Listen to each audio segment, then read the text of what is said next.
each of you have had quite an interesting night.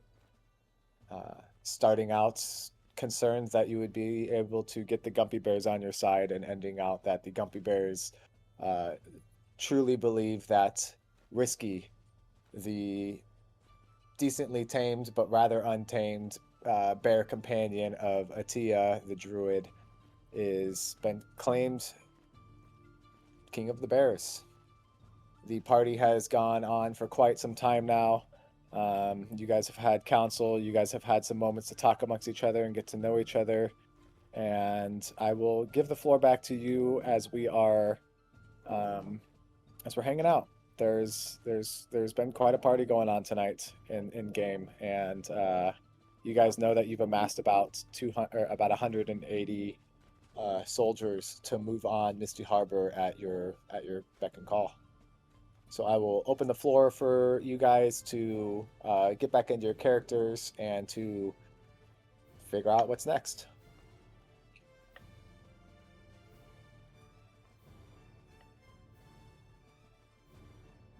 What time of day is it? It's well into the evening, probably about. You guys showed up as sun was setting, and so you guys experienced nightfall for a good, I'd say, 3 hours of partying here. So it's probably about 9 or 10 at night. What's Risky doing? Risky is stepping in and out of trance. The shaman seems to be doing a lot of personal work with him, though he seems to be enjoying himself. He's wildly overfed tonight. He's got all sorts of meat juices and fruit juices caked into his fur. I think this is probably the most excitement you've seen out of Risky ever. Okay. The most attention. Well, I'm just going to be sitting and observing and just kind of hanging out and just watching everything, kind of the whole ecosystem be alive, because, I'm just interested in all that. And the party is getting to a point where a lot of the Gumpy Bears have slowed down. There's been quite a few that have taken off for the evening, and things have simmered down a good bit. So, what are the rest of you guys doing for the evening here as we gear up for another long rest? I'm probably just gonna keep dancing around the fire. Dancing. Okay. Can I see the ocean from where we're at in the camper? How far into the woods are we? Yeah, this is up in the mountains, so you can definitely have like a mountainous view of the camp or of the oceans there. There is a full moon out tonight. It's partly cloudy skies. Definitely a fuck ton of stars going on in the skies as you guys are away from any sort of city light that might be obscuring that. Something that most of you are pretty decently used to here in the floating isles, as the stars come out when the fog drops. Yeah, I think I'll just find somewhere to like settle down and just stare out at the ocean. And something you're also used to here, there is a rather thick wall of fog that builds on the ocean itself. It sits about 60 feet high. So the sky is rather open, and you can see just past the cresting waves, though once that happens, or once you get out to that fog wall, that's about 60 to 120 feet typically off of each shoreline in the floating isles. Just the fog is a thick wall. But it's something that an individual growing up in the floating isles is used to. You're not really used to seeing clear, wide open sea. I'm confused. What are the rest of you? On the description, is it 60 feet from the shore? The fog is about a 60 to 120 feet. There's like a wall of fog that would. That means that you'd have like basically zero visibility out the island, right? You can't. You Yeah, you wouldn't have can't a see mile. other islands. If you were in a ship in that fog, you would not be able to see shit. but the over top of the island, you can see straight up to the sky, no problem. I get it. The islands tend to turn off the fog in this mysterious way. For Atia, this is a strange look. You're used to being able to see clear across the waters. Yeah, I'm just. It seems super close to the shore. I'm really curious by that. Yeah. Though the school you attended, you definitely got used to it a little bit. But what about the rest of you guys? Well, there's not much I Anyone can else do doing about it right anything? now, so you know what I mean. It's just like a weather event at this point. Yeah. What are the rest of you guys doing? Nope, you are not there yet. We'll get to you in just a moment. I guess I'm just hanging out, enjoying the, ending of my drunk. It's Sweet. around the fire with me. Okay, so you guys are still hanging around the fire. Calliope's still enjoying herself, dancing with who wants to dance. What's Belly doing? Yeah, I'm gonna almost steal Isadora's idea, and instead of looking at the ocean, I'm gonna try to look at the village instead. Okay, so you're looking back on the village. You're seeing lights slowly turn off. Gumpy Bears kind of, some of them are stumbling, but for the most part, there's a group of Gumpy Bears that are excited. They're ready. They're ready. There's not a lot of action that happens on these islands. You see a rather fired. You witnessed a rather fired up group tonight. So there's that layer of excitement of like something big is happening for the Gumpy Bears here. There's a layer of honor that they feel. And I was looking at it earlier. Being in the presence of the king. Hey, boy.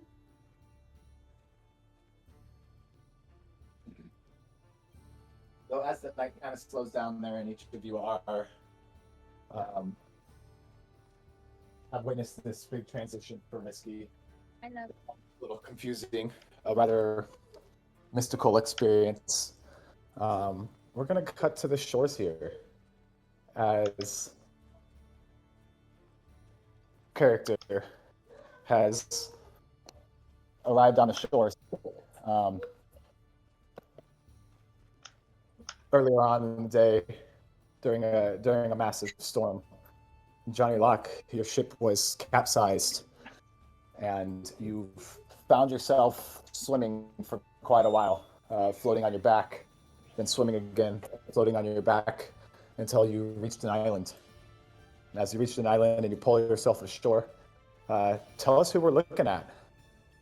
All right, so you were looking at Johnny Locke. He is an Azimer, and he was abandoned by his family when he was a small child and taken in by pirates. And he has gold hair, purple irises because I'm a warlock. And then he also has like a black, not a trench coat, but like a pirate coat with like gold filigree, a really nice like black vest. He's really going for that black theme. Kind of open chest, showing off a little bit of that upper chest. And he's got a perpetual scowl on his face. Probably because the pirate that raised him his whole life essentially just sold him into slavery. And that's how he found himself in this particular situation. As he pulls himself up on the shore, rather torn apart from his journey there, he looks up onto the mountainside and he sees a decent hike up the mountain, maybe an hour to hike up the mountain. He sees a massive bonfire and hears bits and pieces of cheering. After a moment of staring at it and maybe gathering himself, he hears a loud roar, followed by hundreds of tiny roars. Almost sounded like a bear to you. What is your group? You're cutting out on me. Yeah, you sound Boy. pretty far away. Yeah, what are you doing? You doing some side work while you DMing us? What I you know. doing, boy? It sounds like you're in the distance. What you doing, the dishes or something? These fucking headphones. Hold on, let me switch over to my other headphones. I like He to was use doing my some- earbuds. They're I Always- bet you. Always blaming it on the equipment. That's what everybody does. There's a high likelihood he's about to start pooping. It'd be cool with my earbuds, but they don't. They don't fucking work. I hate earbuds, dude. It always gives me that weird phantom earbud feeling where it's like so feels like something's in your ear still when you're not wearing nothing. Weird. I don't like it. I don't like that absence. I don't like that feeling of absence. That cable is missing. That's not cool, but oh, no, it's right there. One more cable, and then I'll be more hearable.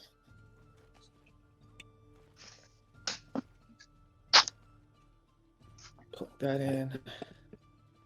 Plug that in. Turn it on. How about now? Yeah, you're good, bro. Better? Solid. Now. All right, cool. I did hear So what you were as you- saying. Yeah, as you see this bonfire here to zero, what is a move, knowing that you are alone? My character goes. Well, my character like pulls a piece of like seaweed off of his shoulder that was kind of like wrapped around his arm. He's like, you know what I mean? He drops it on the ground and he's like, "Well, that looks like a fun time. Let's see what all the fuss is about." And then he basically starts his long trek up the mountain. All right, perfect. And it takes about an hour to get up there. And I'll say this is definitely a recall to the back of things, or to the a recall to about 2 hours ago in game. So as you pull up to this group, you are approached by a few small bears, a troop of 4 of them, and they as you get to the front of this compound, at first it feels like you're walking up on an unguarded compound, and then out of nowhere 4 small bears with spears and rock slings kind of approach you, and you hear them grunting and trying to speak to you, and they're like, and they kind of are grunting at you and trying to get in your trying to figure out who you are. What's your response to that? I have my hands up and I go like this. I say, "It's a few years too soon for you to think you can intimidate me, but as you're the one holding the pointy stick, I will follow you anywhere you want me to go. I've had a hell of a day, and I'll tell you what, I'm not in the mood. Just take me to your leader." Each of them turn around and look at each other and trying to decipher what's going on. And they say, one of them speaks up and he goes, "Weapons, weapons," and sticks out his hands. And I was like, and my character goes, "The only weapon I carry is these." And I lift up my arm and I go, "Her, her." He just basically, he just shows off his guns. He says, "But in all honesty, I don't have a weapon. I do have this though." And he hands him his like, because I use a book, right, to cast as a warlock. Mhm. So I just hand him my tome. "Here's my weapon." I And guess. he opens up the book and flips through it and looks at you and turns to the others and gives them a little nod. 2 of them walk behind you, and one of them kind of pushes your leg a little bit. And he says, "Come, come, come," and they have you walk into the group there, and you're Wait. escorted into the. Go ahead. Sorry. I was gonna say, are they poking me with a stick to get me to go? No, one of them uses his hands to kind of Oh, like okay. pokes you, like pushes you in the back of the calf. What a missed opportunity for a good joke. All right, send it. One of them pokes you with the stick a little bit, and they say, "Go, go, go." Okay. Watch it, there, little guy. You're gonna have to buy me dinner first if you can poke me with sharp, pointy objects. And they both look at each other and cock their head sideways, kind of having no idea what you say, and just poke you again and push you forward. And you walk into this compound, and there's a definite interesting energy going on. Very high energy, though at the same time you feel like you're at the ass end of this party here. And as you show up to a big bonfire that's slowly starting to die, a light that once put off a massive flame, you see about 50 different small bears and one massive bear standing there. You also see a white dragonborn kind of sitting off into the distance. There's a fairy dancing around a fire. There's a goblin sitting there observing the fairy dancing, and yeah, I'd say the other two are kind of a little bit further off, enjoying their own moments of solitude. Though, as you show up, you see a chief walk over to you, and he's got a headdress on, and he walks up and he goes, "What is your business here?" Well, I saw the bonfire. I've been in the water for hours, and I thought maybe I would dry my garments by your fire, maybe sip some ale, and be on my way. But I didn't really have any business.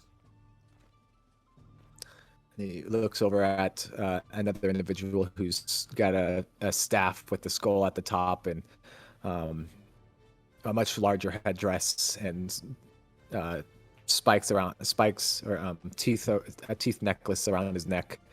And this individual walks up to you and starts speaking in their own language and gives you a little one up and down. You see his eyes glaze over to this kind of gold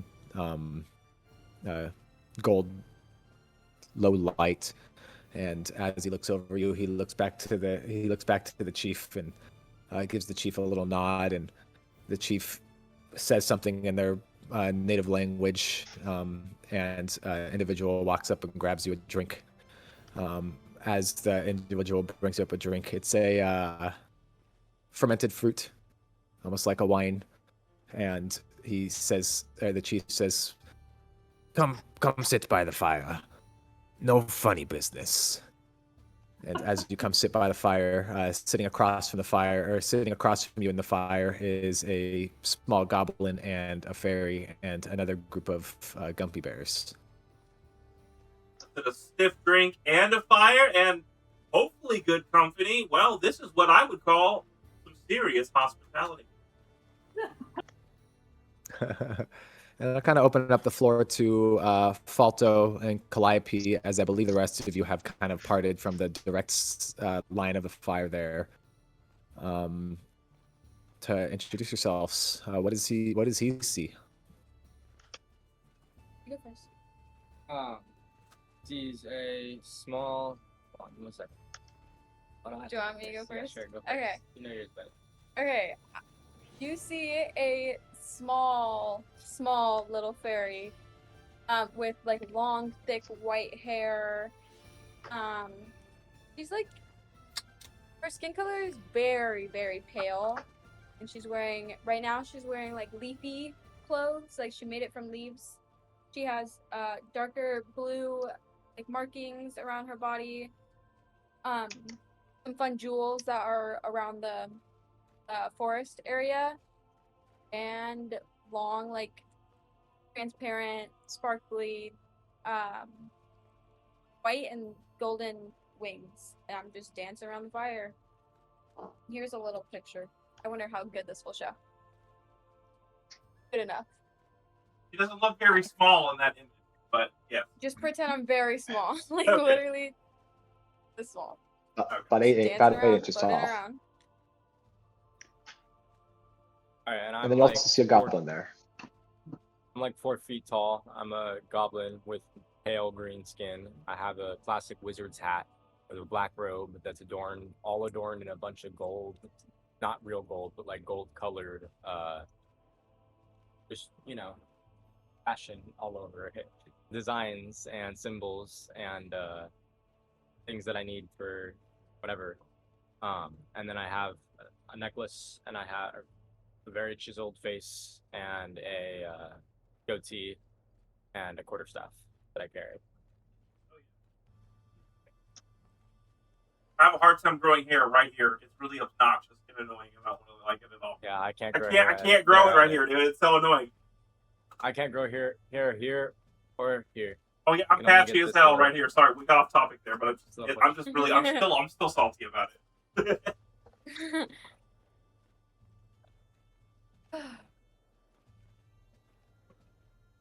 All right. Well, are you like what's going on in the scene? Is he just getting like walked up by? Is he like obviously a prisoner? No, I would say that at first you noticed him. You noticed the same troop that escorted you guys to the chief himself. Escorts him to the fire, and then you notice someone instantly hand him a drink, and he kind of sits down at the fire. Seems like he's trying to dry himself off a little bit still, as the island there does have a layer of humidity that makes it difficult to dry. I take my boots But sits off. down at the fire and. Go ahead. No, I'm just saying he sits down at the fire, and I hand this in to you guys. Yeah, I was gonna like describe what my character was doing just because. So I grab a couple of sticks, stab them into the ground a little bit, and then I take my boots off and set my boots like near the fire on these sticks, upside down to kind of let them dry off. And then I take my jacket off and I throw it over a tree, and then I basically sit down with you guys, and it's like, well, this is an eclectic bunch. Well, man, You're new here. What's going on with you? Shipwreck. Hell of a day. Are you like their prisoner, or are we supposed to keep you company? I was, sold off by, what I thought was my dad.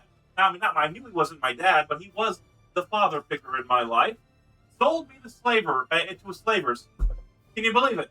Sold me to slavers, and then those slavers got what was coming to them. The ship crashed, and now we're here. I was floating for 3.5 hours. Are they with you? They're not with you, right? No. Okay.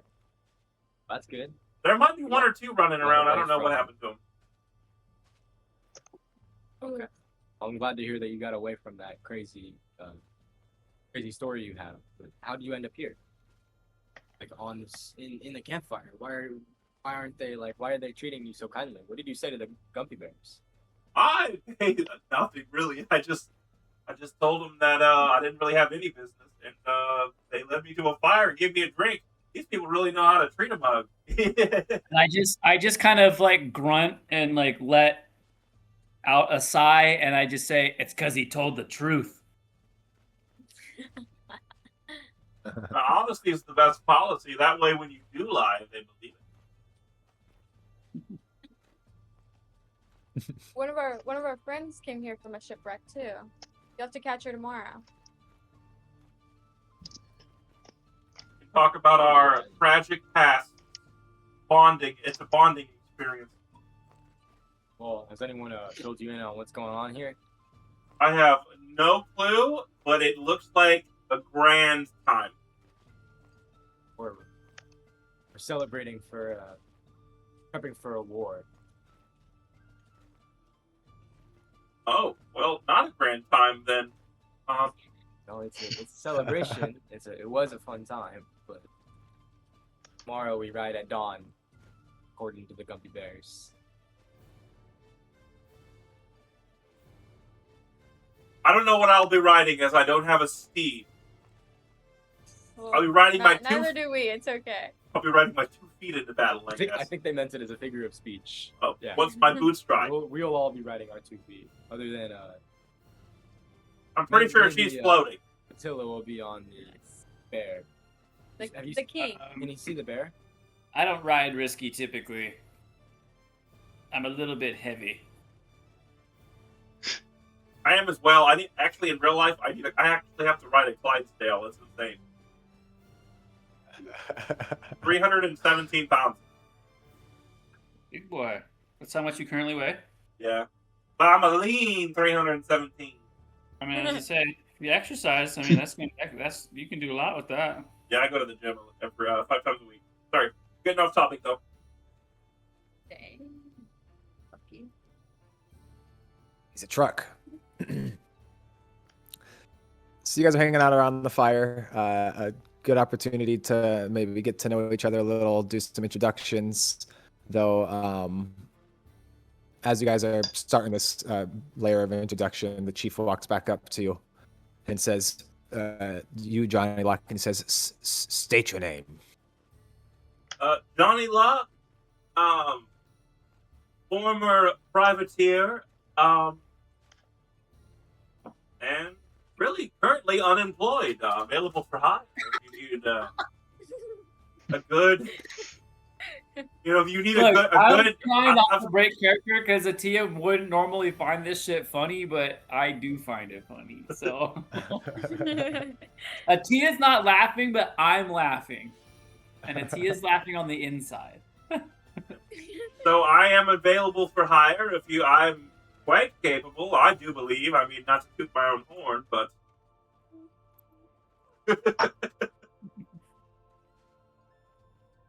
He says, "There is war on the front. I hope you're prepared to prove yourself on this island." I'll need my book back. But yes, I'm game. Like I said, I'm quite free at the moment. He leans in and looks you over and looks back towards the group and kind of gives a little signal, and they bring you over your book, and as one of them goes to hand it to you, he kind of grabs it out and looks at it, and he goes, "What is this for?" For spell casting.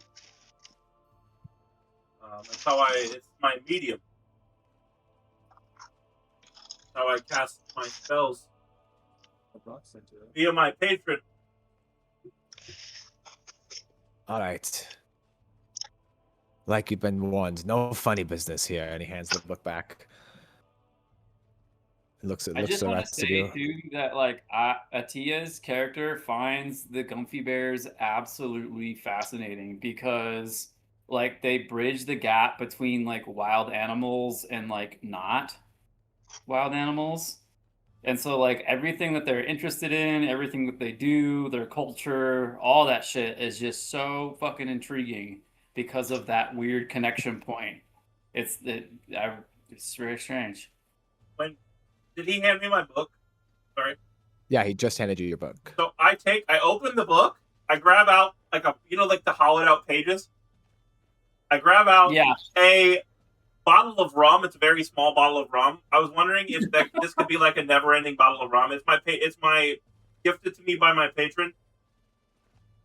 It's my casting, and then I toss the book, as this is my medium. The little bottle of rum is the actual medium, if that's fine. So I toss it, and then I pop the cork, and I drink, and I was like, my patron is a hell of a guy.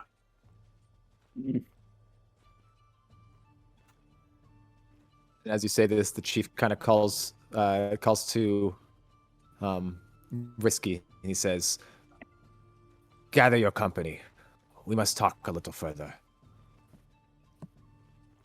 Risky kind of stares at him for a second and looks at Atia. And then as he looks at Atia, he looks back up to you guys, and he looks at Atia and he looks to you for a second. And for the first time without casting your speak to animals, you hear Risky's voice come clear as day to you. He says, "You heard him. Go find the halfling and the woman." Holy shit.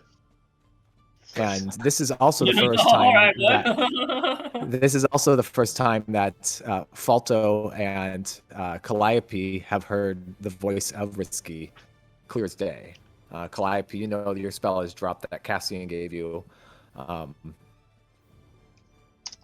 Something about this night and the transformation here. All of a sudden, you guys can hear Risky speak. I look at Atia and I'm like, Risky can talk? He looks over at you, he goes, and I just feel like most animals can speak. It's just you need to learn how to hear them. Well, I guess he taught us how. Risky nods. I know not what's kind of looks at happening you now. knowingly. What's that? Risky nods to what you say and looking at Falto very knowingly. There's like a regal sense about Risky that you are just completely probably thrown off by right now. But as a moment of hesitation passes, he looks back over and he goes, "It's time, Atia. Grab the other two." All right, and I'm like, all right, everybody, come on, let's go. Risky's calling us in. We're gonna have a little chitty chat about what's going on over here. So we walking into like a tent or something? Nope, just standing around the fire still. The chief is still standing in his spot, taking stance right in front of Risky. Everybody's standing. It's basically what you guys see in the picture is happening right now. Everyone's posted up a spot around the fire. Okay. As We'll he just calls stay on here. rest, why don't I have Belly explain what Belly looks like to Johnny Locke here as Belly approaches the fire? Yeah, definitely. I found a better way to describe it. Imagine Clint Eastwood as a bit of like an outlaw cowboy, only very tiny as a halfling, and looking a lot more gruff, not as hot, sadly. I forget the Yeah. description. I did have Never- one question. Yeah. Is it like normal to have this many people wash up on the island? To have so many shipwrecks? I mean, with the fog, it's pretty normal. It's to about have- one of the only ways that people really show up to the island unless they manage, especially during a storm. Storms tend to fuck a lot of things up in the Isles.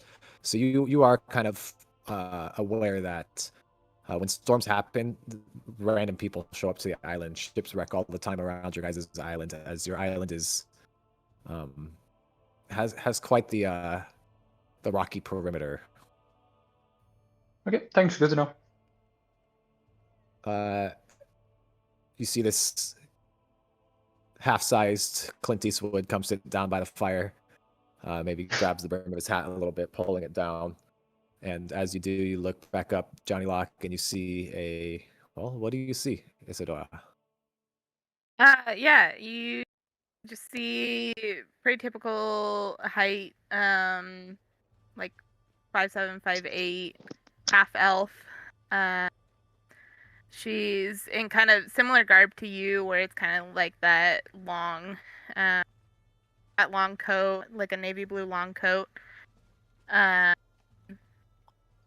with long, dark curly hair. Minus there is a streak of just like pure white hair going from her roots all the way to the tip of her hair, just a streak of it. Yeah.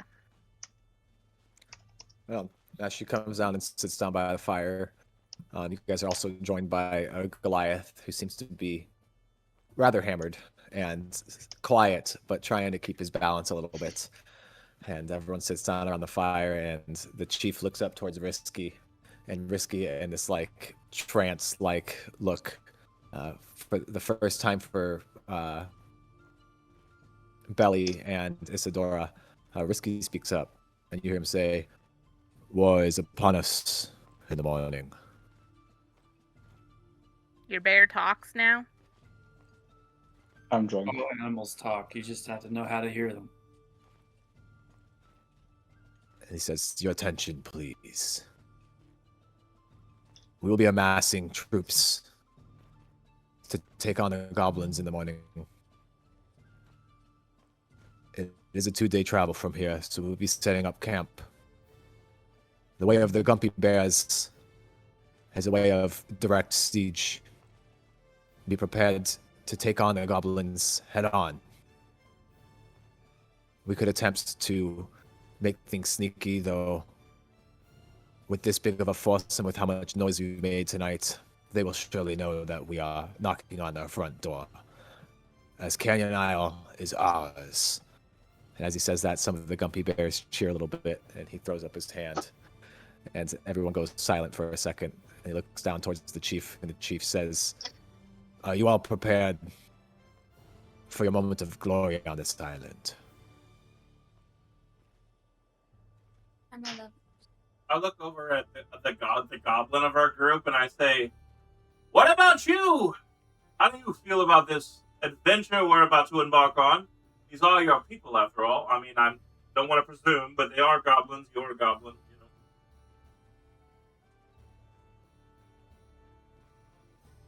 You're muted, Noah. He was no, talking he's to you. making fun of me. Not making fun. He's talking to you. Stop making fun of me. Yeah, basically, my character. I just said, "How do you feel about us attacking goblins since you're a goblin?" Essentially, Oh. like, how do you feel about this? I think that it's a I don't know. It's still coming to terms with my brain, but it's I'm okay with it. As long as you're fine with it, I'm fine with it. If you do it, I'll do it. I'm a follower sometimes. Most of the time. Well, we're gonna save these people. We're gonna prevent terror on another village. The chief looks up to the rest of you and he says, and it's good to have one of the goblins on our side. Ooh, maybe we can get him to open the gates for us. We have... We believe we have the upper hand, being this is our home.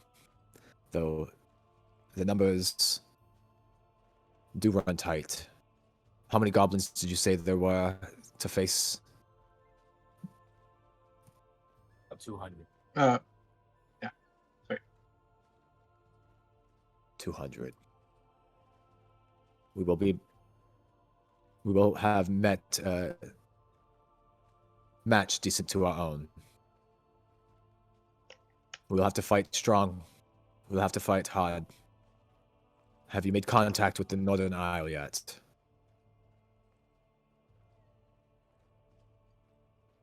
Not yet, sadly. He looks over towards Bella and he says, "What do you know of the Northern Isle?" You mean the northern end of our island or the mountain? Yes.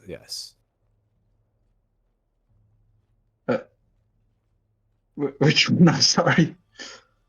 The northern part of the island. I know you do not know much of us. Yeah, there's a big village there, bigger than ours. They'll probably be able to handle themselves, but we have yet to get there. We basically went straight from our village to here.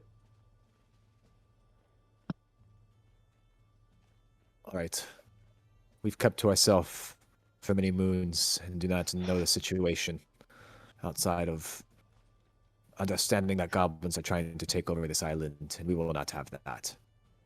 So make sure you get good rest for the evening and be prepared to ride at dawn. Any questions? What's the layout of the fortress?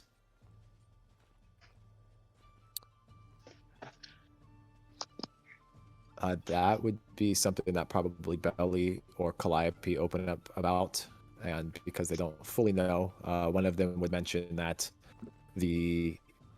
it's not so much a fortress, so much as small outer perimeter gates to the north side of the compound. The southern village of Canyon Isle is more of a trade village compared to the northern village is definitely a more defensible position.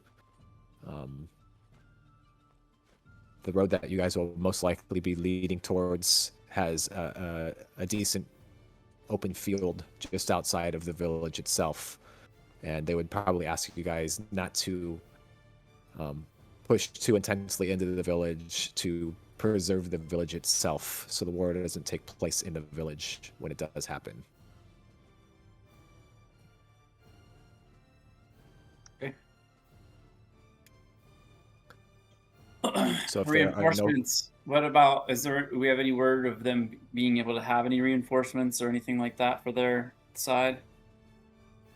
Because what's there is what's there.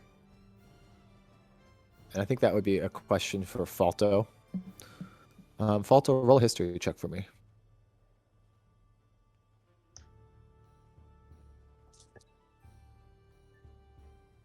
Not 20.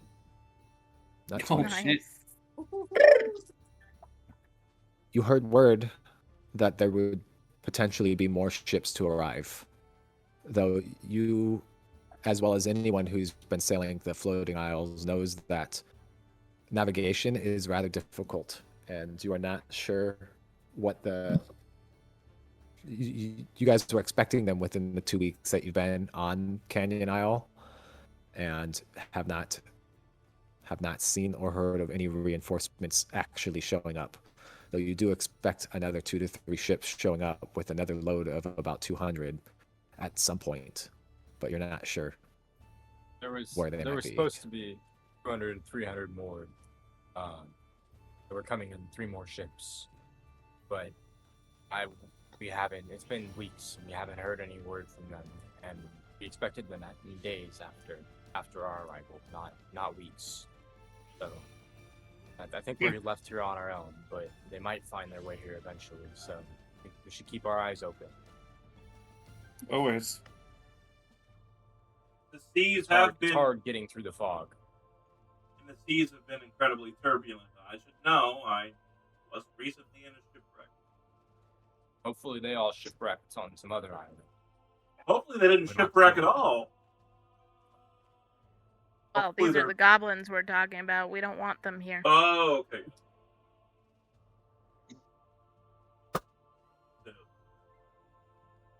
I wouldn't wish that upon anyone. Are the Gumpy At the Bears present traveling moment. with us? Say again? Are the Gumpy Bears traveling with us? Yes, we will be traveling with you. We will be setting up camp for the first evenings of travel and hope to attack by dusk. Does this like communication with Risky feel like it's going to be a permanent thing? Like, what's going on with this communication? You can try to find out. Risky, my man. I'm talking to him telepathically as well too. Like, what's up with this? Like, what's going on, bud? How do you feel? He kind of leans or pops off of his hindquarters and leans up and gets close to you for a second, and he goes, "I've never felt more alive in my life. I now know of this word called purpose. Being around my kind in this way, being a lost soul in this world, having found you, it's all coming together." Damn. Right on. Very good, Risky. As he steps up and kind of like pops back onto his hindquarters. How do you, sitting Risky? next to How you. do you feel about a forward element? Go ahead. What is he doing? What was he doing? He's just popping Doing- up doing- onto his hindquarters and like sitting up next to you and kind of making sure that he's still leaning close. You notice he's got this massive headdress on, and just it's the coolest you've ever seen Risky look. He's adorned with all sorts of flowers, and he's got the war paint on and this teeth necklace. And I'm just speaking to him telepathically, so people aren't privy to this conversation. But I'm talking to him like I said, Risky, how do you think about me and the goblin going ahead and securing points of entry for the Gumfies and you? I think there's a lot of risk involved in that. I think that we are traveling as an army to meet an army. They know we're coming. There's been word that they sent spies about for this. We must be very cautious as we approach this. I would rather not lose my Atia over a scouting mission. But what if we're meant to be captured? Kind of tilts his head sideways and he goes, "For me, this is life or death.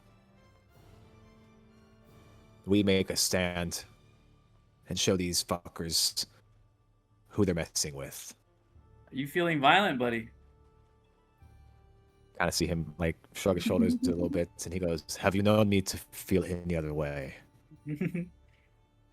Bad or hungry? He licks his chops. He licks his chops a little bit and looks around as you say hungry, and he goes, "I could use a snack." All right, well, carry on. No reconnoiter. Roger. I got a question. With my character, when he shipwrecked, could I, because I shipwrecked on another island, right? I'd say you shipwrecked on the outskirts of this island. You didn't even know where you were when you shipwrecked. Um, you just remember the ship keeling and people calling out, bells ringing. The ship started taking on water, and then a massive wave smacked into the ship, and you woke up floating in the ocean. Okay, so now that my boots have dried and my jacket has dried, can I walk back down? And I've got a little bit of food and stuff in my belly. Can I walk back down to the shore and walk the coastline where I floated up and see if I find any flotsam? You know, anything that might have also washed ashore with me, like Okay. maybe a slaver's body, maybe a couple of crates of something. You know what I mean? Before the ocean takes it back. I would say for good flavor here, you would start this out with a layer of exhaustion because you've been floating and swimming. So that would push you into risking having energy to make your approach tomorrow at dawn. Though that's completely up to you. So if I It is do about this, a 2 hour. It is about a 2 hour trek back down the mountain by yourself. question: if I do this, I will have exhaustion tomorrow. Is what you're saying? You will very likely have a level of exhaustion tomorrow. You'll push yourself into a second layer of exhaustion throughout this adventure, and you'll start tomorrow with a level of exhaustion. So I find the two guys and I find the chief or whatever, and I Yeah. walk over and the guy that I talked to first, not the big one, the smaller one. Yeah. And I asked him, I was like, "Do you mind if I ask a favor? Just consider Looks this up my at you. payment." Speak. Do you mind having those two little guys that are very fond of poking people with their stick, to maybe go and check the coastline where I washed up in the direction I came, or anything of value? I do believe I am owed whatever did wash up, as it was a slave ship that I was. We'll talk about that later, but do you mind doing that for me while I get some rest so I'm warmed up for tomorrow? Roll a persuasion check at disadvantage. All right.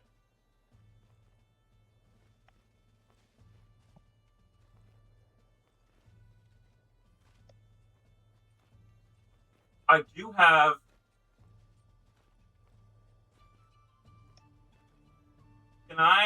How do I roll it? Why? Oh, disadvantage. Aha! Yeah, so just roll twice, so I'll click the disadvantage button. Ah, fuck. That's terrible. 13. He looks at you and he says, "One who didn't own anything thinks he's owed something. I think we must tread carefully tonight. There are scouts out there. We know of it. We've confirmed it. Sending our own troops out in the middle of the night might cause some trouble. Are you looking for something specific?" What every man is looking for: wealth and comfort. As I twirl like a coin on my fingers, wealth and comfort, my friend. And he just flicks his coin, rolls his coin on his knuckles, and he looks at him and he says, "If you can find this, I will be a very happy man." And I flip a coin in the air and I catch it and I show it to him, because it doesn't seem like the kind of people that actually give two shits about gold, really. And you clock that rather appropriately. He looks at the coin and he goes, "Gold means nothing to us in the terms of money. Well, if It you is have simply a any and you tool." don't want it, then I would love it. So if you have some and you don't really want it, but I have it tomorrow after a good showing, of course. He kind of squints his eyes at you and he goes, "If there are spoils of war to be collected, they are for you and this troop of individuals. We can be sure to send a scouting party, given we are triumphant in these next days." So, okay, so question. What would 2 levels of exhaustion look like for me? You don't mind. That's all with These are the exhaustion. kinds of questions I have to ask. My character is like, well, fuck. I'm just painting my I fingernails. am going I'll be off of the on my- 2024 exhaustion rules. That means every d20 roll that you roll will be a -4. And you'll also take -10 feet per movement as a level. Each level of exhaustion, instead of doing all these stupid, crazy rules, just is like level 1 is -2 to your d20s. Like level 2 is -4. Level 3 is -6. So it just continues to drop you down 5 feet and -2 to all your d20 rolls. Okay, so question. So I'll have a -4 on my attack rolls, is what you're saying? You'll start pushing into -4 for tonight. So you most likely will just have -2s for everything you do tomorrow. I'll take the hit. I'm gonna go down. You won't do it for me. It's like, well, you're not going to get my best performance because if you're not going to do it, I'm going to have to. And I'm already quite tired. Cool. For sake of brevity, is anyone else doing anything as you head down the hill? Probably not. I think I'd just go and someplace where I can sleep. Yeah, and I bet you a fairy's alcohol tolerance is probably very, very low because they're like this tiny. You know what I mean? Body mass. All right, so the rest of you get seen to a spot where you can set up camp for the evening, and Johnny Locke makes his way down to the beachhead. Go ahead and do a Constitution saving throw while you make your way down.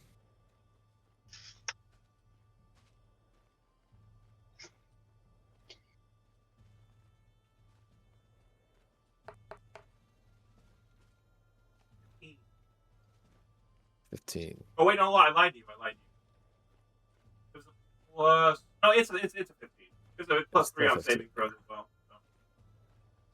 So. You make your way down, still feeling the same level of exhaustion as you did, not pushing yourself any further. Takes you about 2 hours, pushing near midnight now.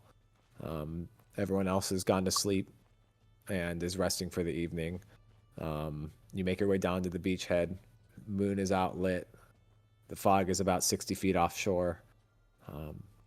Go ahead and roll an investigation check. Come on! Dice gods! Please!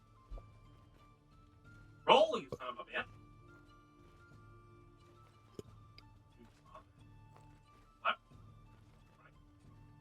Yep.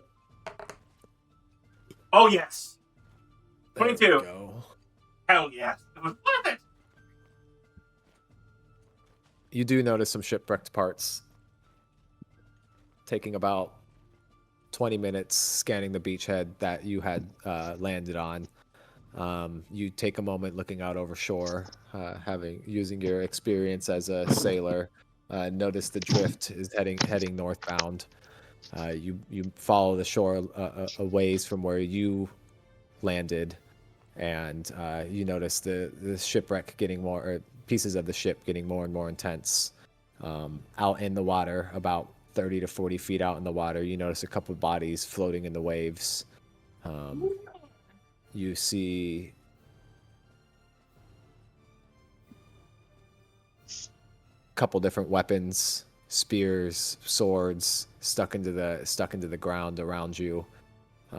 There's a cannon that is flipped sideways and rather destroyed.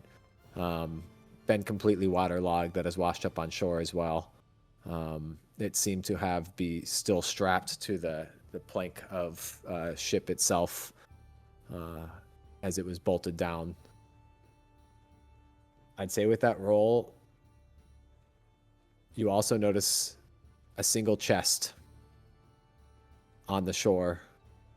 Attached to the chest is someone who appears to be unconscious, his hand gripping the chest like it was his, like he was holding on to it for dear life. Do I recognize this person? Waves come crashing over and kind of push him up a little bit. Do a history check. because I'm assuming he's on the ship with me. So Yeah.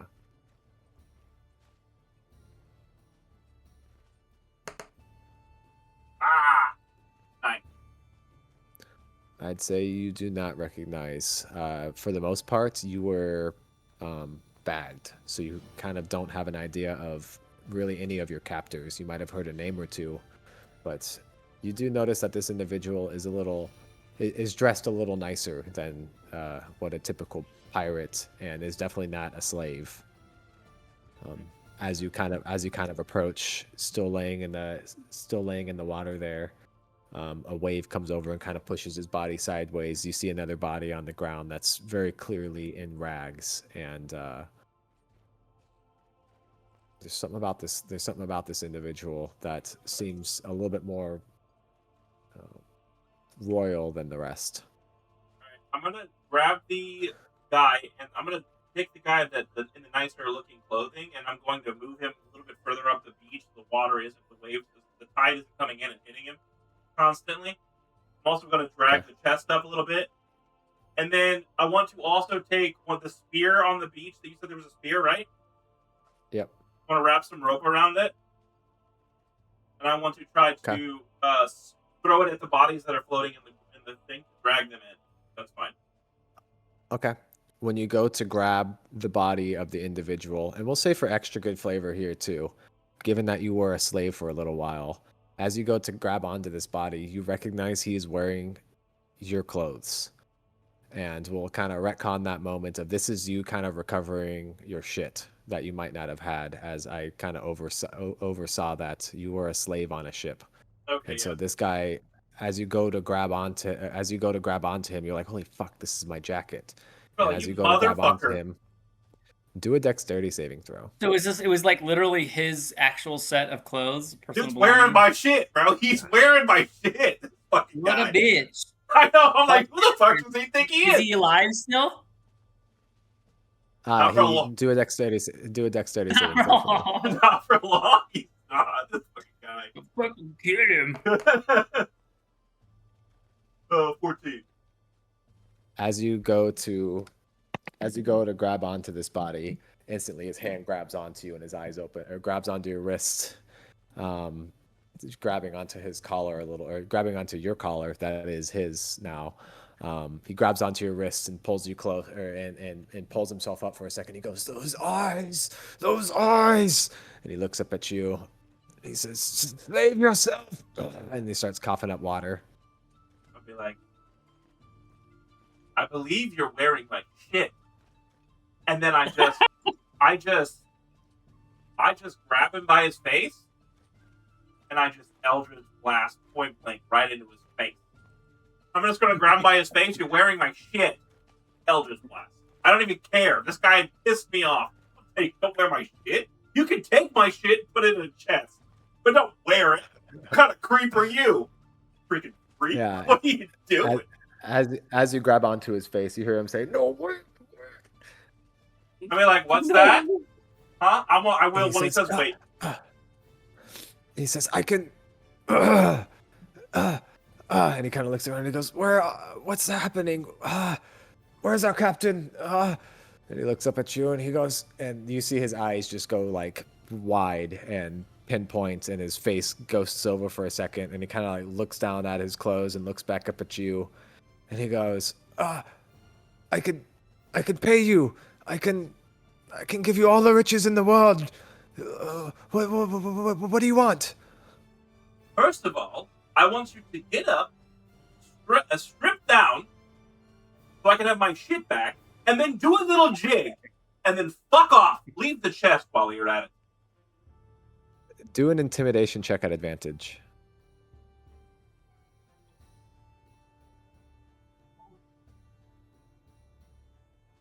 With advantage of that? I got a Yeah. +4 to that shit. Hell yes! 22. And he says, all right. And he lets go of the chest and he goes to stand up, and you notice his calf, or his leg. As he goes to stand up, his leg buckles, and his calf right in the center there was snapped in half. And he kind of falls to the ground and face plants it on the ground and lets out a loud scream. He's like, ah, ah, and he looks down and it's just his leg is bent sideways, and he freaks out for a second, looks up at you, and he goes, please, please, help me. And he like starts panicking and like trying to take off the jacket, though he's starting to feel all of his pains within his body like start to wake up.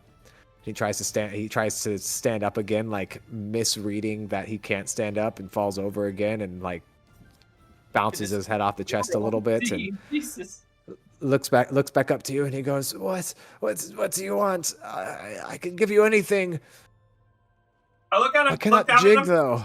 I look down at him and I say, "It looks like someone doesn't understand how simple communication works. I told you to do something. I don't care about the jig, really. My clothes, please. Oh, all I care about. Right. Let me help you." I lean down to help him and grab my shit. He starts taking off the jacket, and as you get close, he hands you the jacket, and he starts taking off the pants, and you see a lot of shame coming over him. And about halfway down, he like snaps back into this trance, and he grabs you by the shirt collars, and he goes, "Those eyes, and he looks back out onto the ocean. He goes, "What? I can't take it. I can't take it." And he turns around and just starts smashing his head against the ground, like in a very maniacal way. I lean down and I say, "Here, let me help you, friend." And I just put my hand on the back of his head and I Eldritch Blast. Let's just end this. Let's end this charade. As you say that, you grab the back of his head and he stops for a second and he kind of like looks up at you, sighs, and he goes, "Thank you." And you Eldritch Blast and hit him in the back of the head, and his eyes go cold, and he drops to the ground, pants around his ankles. I assume you take the pants the rest of the way off of him and get yourself dressed. There's a chest standing in front of you, sitting in front of you. It is locked. Sleight of hand is one of actually. Do I have thieves' tools? I don't think I do. I do not believe you do. This is pushing it. But can I use because finger guns is force? Can I put my finger right in the lock and finger gun right into the lock? Potentially breaking it? Okay.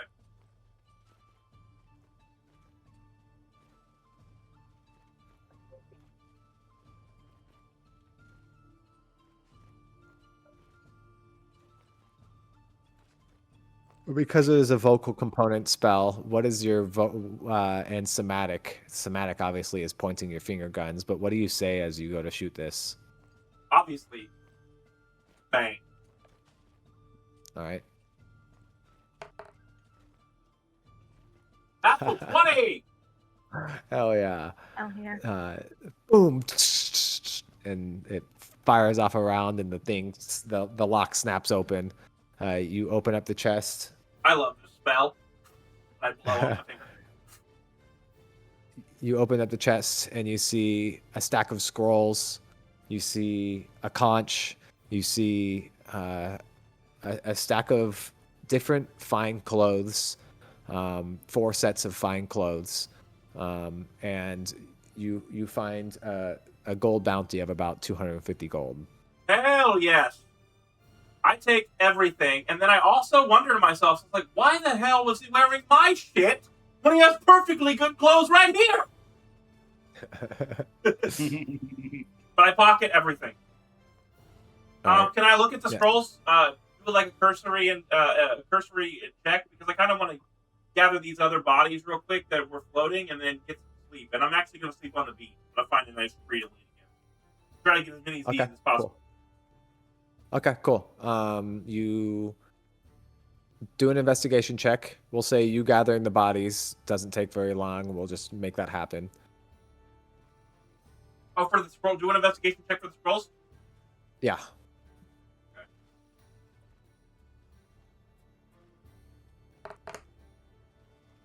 Hell yes! I'm rolling really good. 20. Nice. you catch that one of the scrolls of the 4 scrolls that you got, one of the scrolls is a water walking scroll. One of the other scrolls is a water breathing scroll that is good for up to 6 people. And one of the other scrolls is a oh God, what's that spell? I can see what it does. Retreat spell. Expeditious retreat. Expeditious retreat. And the 4th scroll is a letter that is in a language you do not understand. All right, I'm gonna pocket that and bring it to someone a little bit more intelligent than me. Okay. And then I'm going to. I was like, well, this seems like a bit of a waste, but it's been a hell of a day already, and I really don't feel like attaching. I'm gonna gather all the weapons on the beach, and then rather than trying to throw the spear, I'm just going to burn that water walking spell and just go drag the bodies back. Okay, cool. It just seems like a waste. So you go pick up the rest of the bodies. You find about 5 or 6 different bodies. I'd say 6, including the individual that you Eldritch blasted in the back of the head. Lay them all out one by one off the beachhead and find yourself a spot to rest for the evening. Anything else? No, I think I'm good. You said that was 250 gold? Yeah, 250 gold. What about, I'm going to loot the bodies. Check the bodies, unless they're just slaves. They're but just a group of slaves. You don't see anything else on those bodies. All right, I drag them onto the beach, and I leave them like, what a waste of a scroll, but it's fine. I drag them onto the beach, and I. How about this? I'll give me an investigation check for those 5. Yeah, I was like, that seems like a waste of a water walking scroll. I want to look. I would be like, oh, those guys are in rags. I'm not gonna waste it. Actually, I might have. Go for them. A lot of checks happening. Well, I'd say you probably found about 20 gold amongst 2 of them. Okay. It's probably more like 10 gold and 100 silver. So wouldn't that be 11 gold? No, 10 silver is gold. So 100 silver is 10 gold. Oh, okay. But mark it in the silver and gold categories. 100 silver, 10 gold. Okay. Amongst the other 2 bodies, 2 of the bodies that were out there had a little bit of coin on them. Okay. The other 3 were slaves. And you find some rest on the beach. Everybody go ahead and do a long rest. Johnny Locke, do a straight roll for me and call high or low before you roll it. Okay.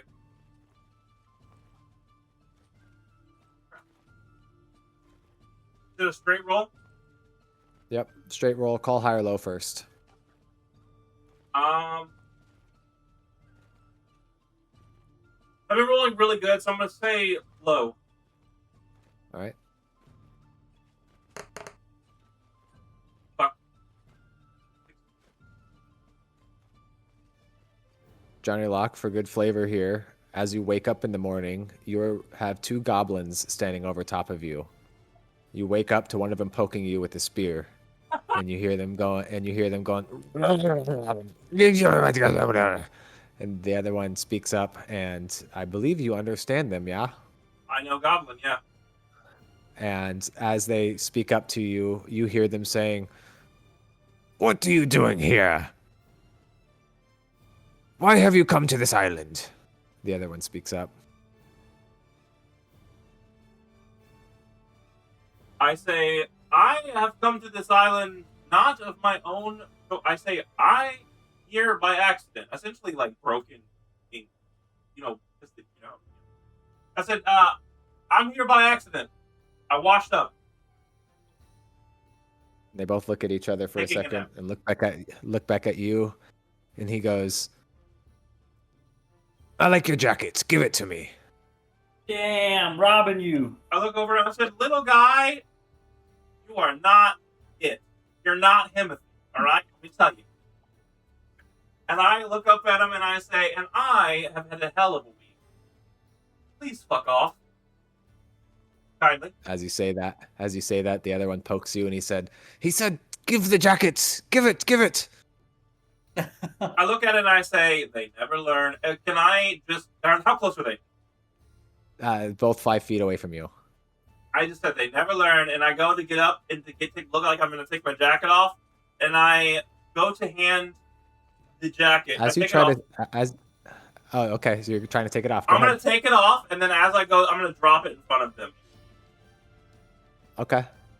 And as you drop it in front of him, one of them goes to lean to grab onto it and pick it up. As he goes to lean forward, I'm going to put my finger at him, and I'm going to say, "Bang." All right, let's roll for initiative. The rest of you guys, what are we doing as we wake up? So I know today is a very big day, so I do what I can to have a moment of quiet and focus while I just like maybe eat a little bit of food and get all my understanding of like the situation that's about to unfold like into my own intention and really think about Risky's role in this whole thing, about my willingness within what he's got going on and what he's doing, and making sure everything is in order for that. Now I have a longbow still. I'm guessing. Yep. Longbow still. So I'm just going through all of the equipment, making sure I have everything that I have to journey on the journey, and preparing myself to go on this little trek. All right. And I'll go ahead and we're going to play this side by side here. So Johnny Locke, you won the initiative. Go ahead and roll to attack. I'm watching your dice. Atia, as we're kind of like, we snap out of Johnny Locke and we come to Atia, you wake up and Risky is not by your side like he normally is. You get your gear together for a second and look around, and as you kind of poke your head out of the tent that you were in, you look over, the fire is still going, and the chief is in front of him redoing his war paint. You see him Risky in a very humble mode of like breathing slowly. There's a bucket of there's a bucket of smoke in front of him. Smoke is kind of rising up against his chest, and he's taking big deep breaths of the smoke. I recognize that something like is really intense going on, and all of this is just it's you know, it's a very serious moment, but I also recognize like the relationship that I have with Risky, and just in general what that's like, and knowing how much he ate and knowing what we're about to do. I see him, and I put my hand on his shoulder, and I just kind of telepathically communicate with him as to not interrupt the shaman. But like, you pooped today, bro? You pooped this morning, dude? And as you go to try and approach him, kind of joke. It's such a joke. It's like yeah. As you go to try and approach him, taking care of him, but like also like don't like giving him some space for his responsibilities and stuff. Because I don't know what he's doing. I really don't know what he's doing right now. As you go to try and approach him, you go to lean a hand out, and the wife of the shaman kind of stops in between you guys.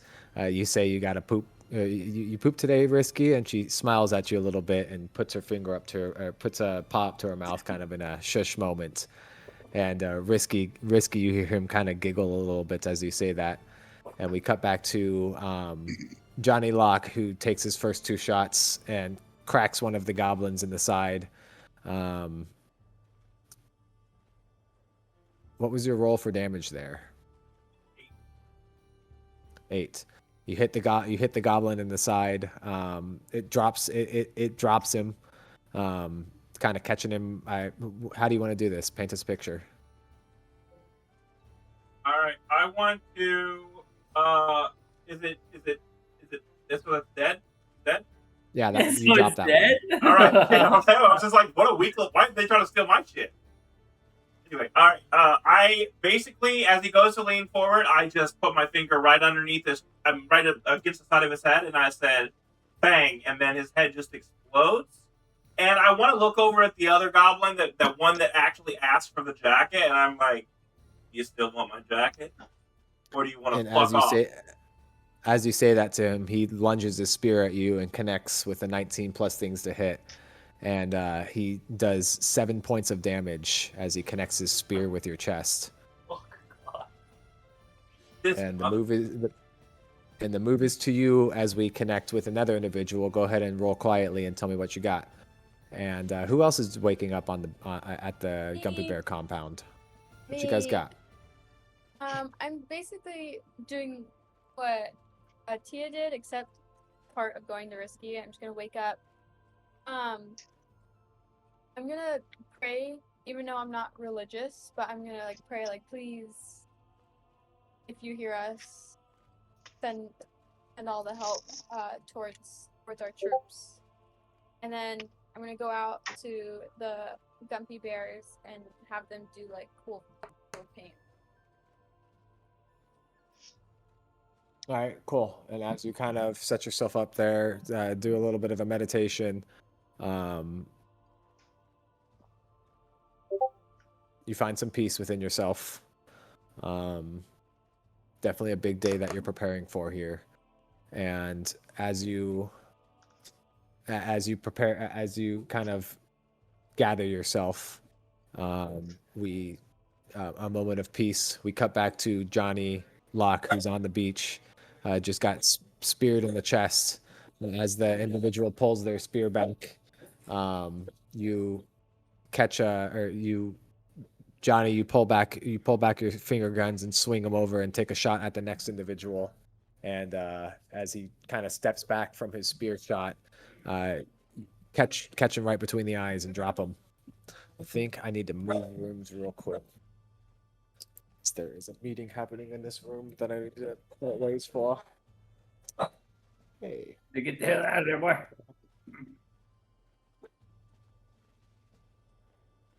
Well, hello. Say hi to her. The dog's barking. You have to say hi. He keeps barking. Johnny Locke, you end up shooting him, dropping him in between the eyes as he's trying to pit her, as his buddy falls onto your jacket, and you drop this second one. You look around the area. Do a perception check for me as we cut to the third person waking up. I am curious, how do I feel waking up after drinking all those herbal concoctions that the Gumpy Bears made us? Surprisingly alive.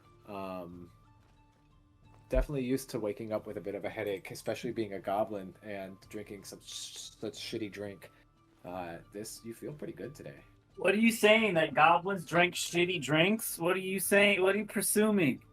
Yeah, his tribe isn't exactly known for Yeah. the Look, delicacies, this is someone that's the delicacies highly in the world. just straight up racist against goblins. I mean, like, Bunch of island goblins who have they've overused their islands that he comes from, and so he's used to just kind of the shit end of the stick when it comes to culinary experience.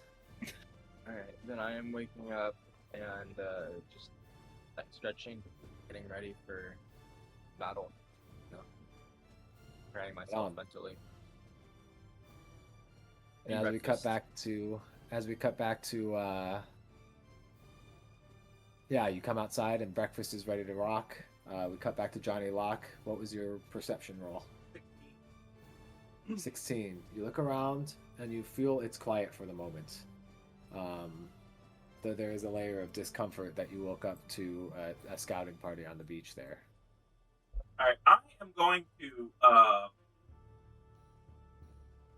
don't know how gory it can get, but I was legitimately, rather than dragging two goblin heads, two goblin bodies up to the wall. I'm already I think I'm still exhausted. Is it 1 point or 2 points exhausted at this point? Roll a Constitution saving throw. I'd say that you stayed the night on the beach changes it a little bit. Is that with advantage because of the beach or no?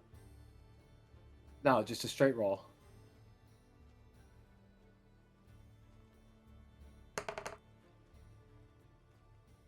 11.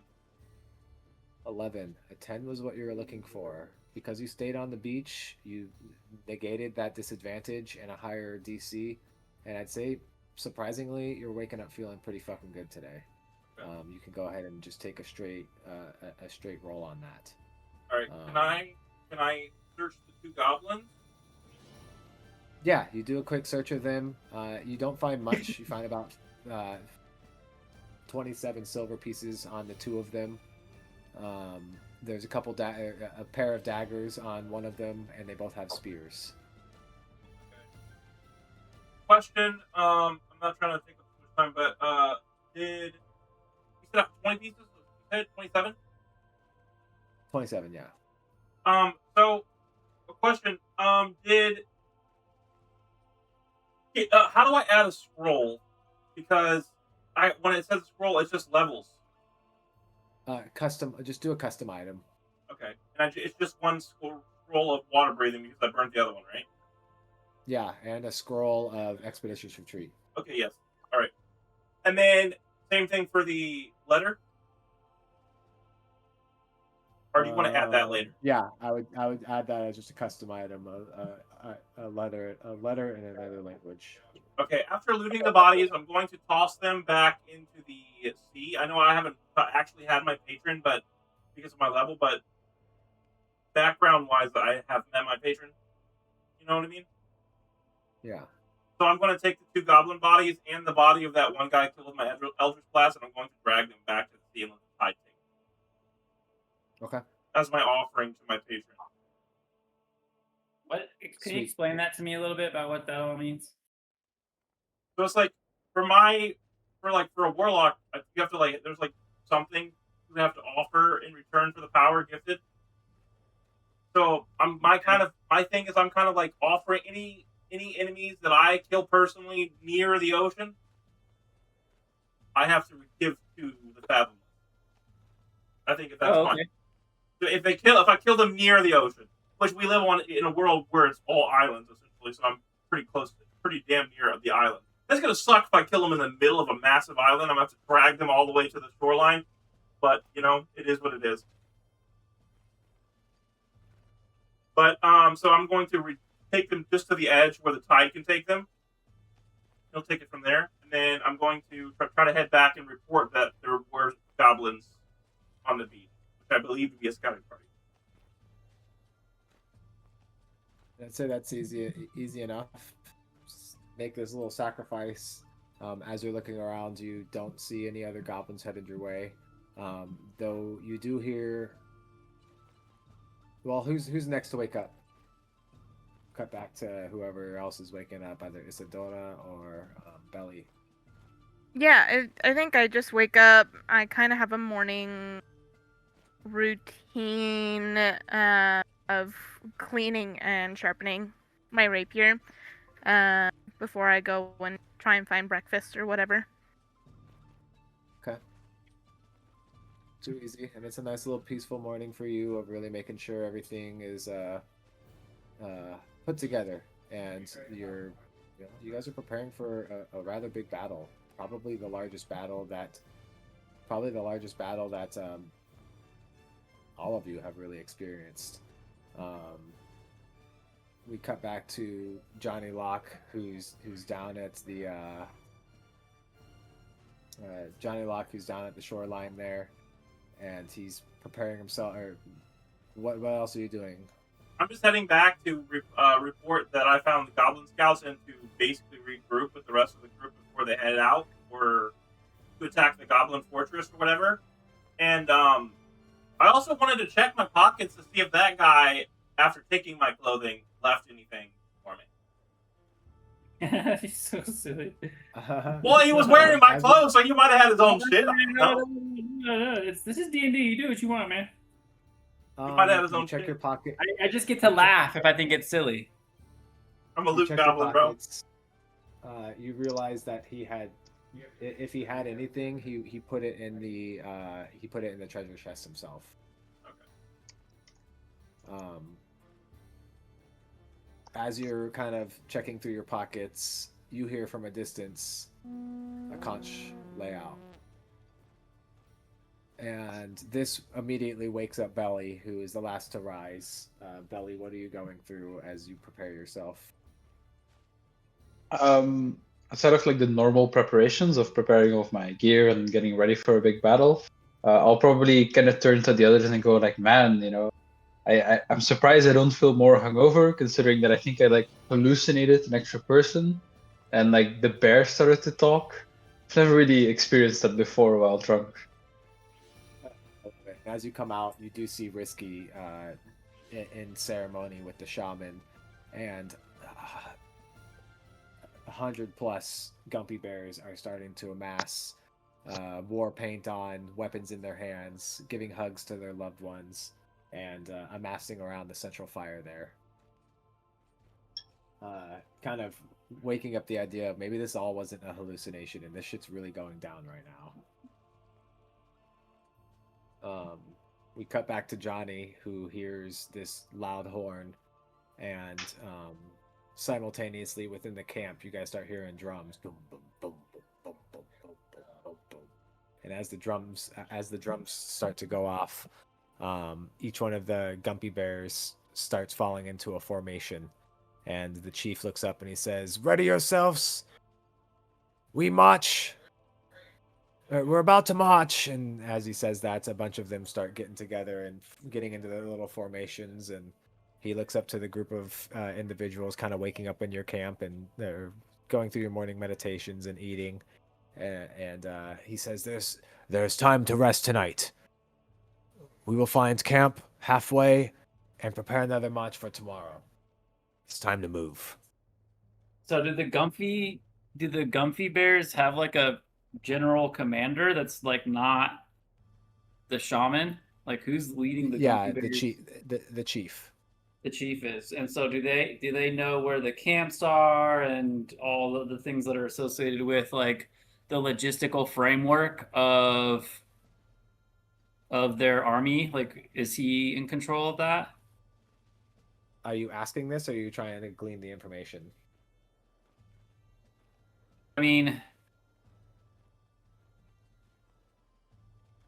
either. I mean, I'm that's what I would be observing as a Tia, just kind of like looking and seeing them form up and like seeing what kind of packs that they have, what's on their backpacks, like what kind of gear they're carrying on themselves, and then also like maybe like what logistical stuff, because that's like where any of our vulnerabilities are going to lie, is within any sort of logistical framework that we have as an army. Yeah. So like I'm especially if we have travel to go through, I wouldn't be so worried about it if we were just going to be straight up marching in from base to base. But if we have travel in between, we need to kind of be mindful about our routes and stuff. So if the leadership already has the routes, which I'm in my mindset, I'm going to trust the chief to know where to take his army, right? Because this is his land and shit. Cool. But if we need to plan out a route, I'm with that on that whole space.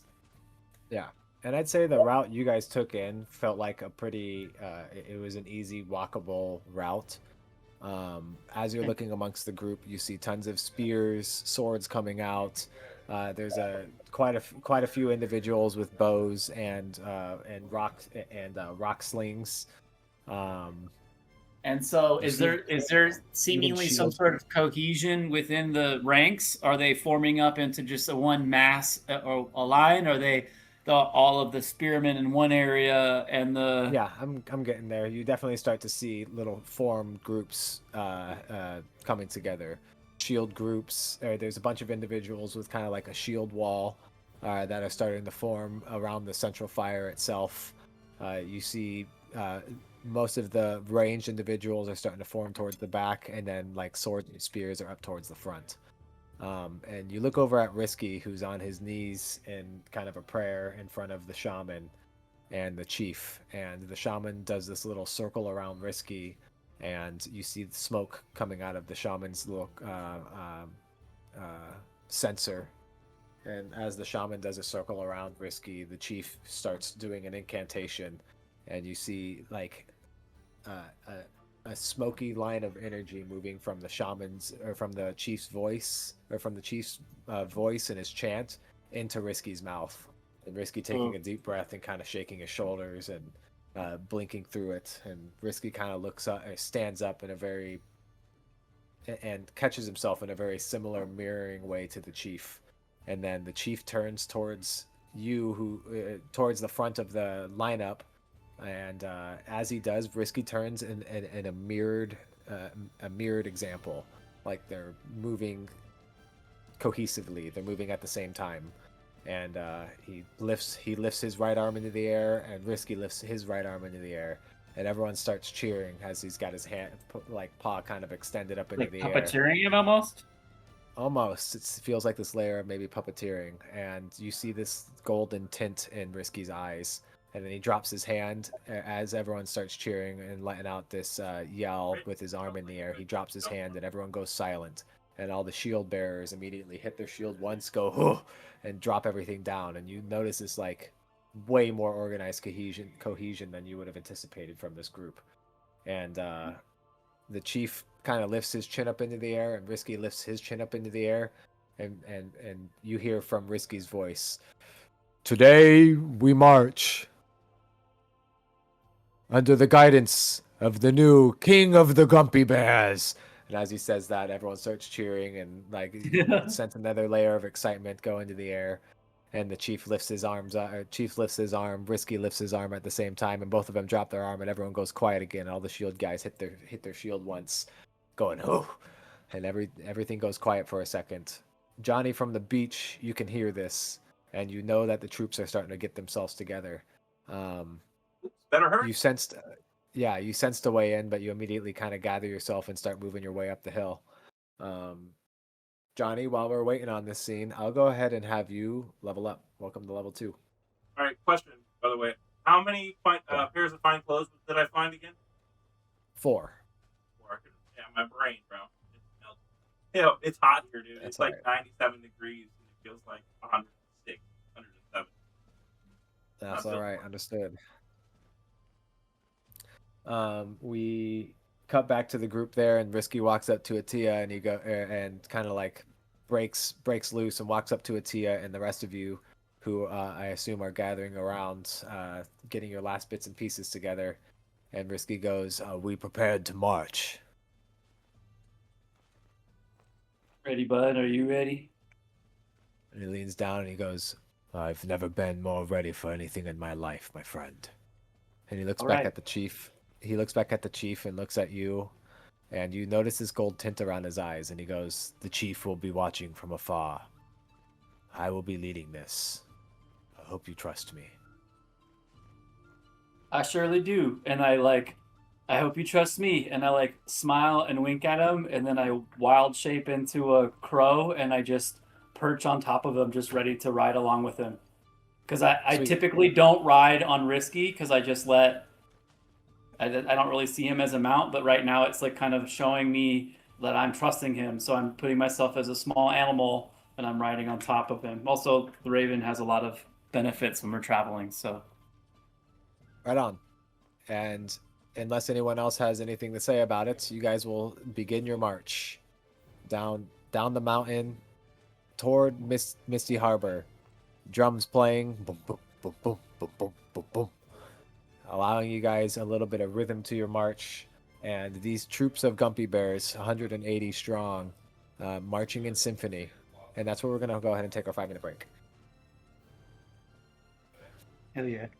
'Cause Kitty, I what got are a you pee. I'll be right back. Come here, little kitty. Come here, little kitty. Screaming little kitty. This is a kitty. This is a Kiara kitty. She is soft as metal. Oh, you guys got kitties too? You guys got a kitty? Our other kitty's over here. My gray kitty, I don't know my gray kitty is, and this one's a screaming kitty. But this one is so cute. Look at her little front paws. Front paws. So, proper front paw. Yeah. Oh. You're so cute. Here you go. Yeah, Yeah, our yeah. other kitty is slumped. I don't know where the gray one is. Oh, wait, I I'm know getting where she. Chinese. The gray one is on laundry. The gray one is on laundry. Our other baby, he's sleepy. Dang, sleepy ass kitty. My other kitty is on a bunch of laundry in the other room. Wait, he did say that we're not allowed to use the lucky feet, right? No lucky feet. No lucky and no silvery barbs. I thought that he did. I just wanted to make sure. Our kitty's playing with our bunnies. Kitties Actually- and bunnies? What the Kitties fuck is and happening bunnies. over there? Actually, no, she's resorted to cleaning herself. Lovely. Lovely, yes. Well, I'm just Alright, putting I'm gonna decals on this battle mech because I'm making it for my homie. Ooh, that's cool. Alright, But let's I'll go. show you Tiny. guys. I don't know how good the camera quality is, so these stickers are so fucking little. They're so tiny.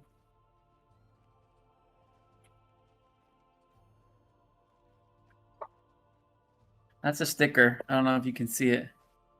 Dang, that is tiny. Yeah.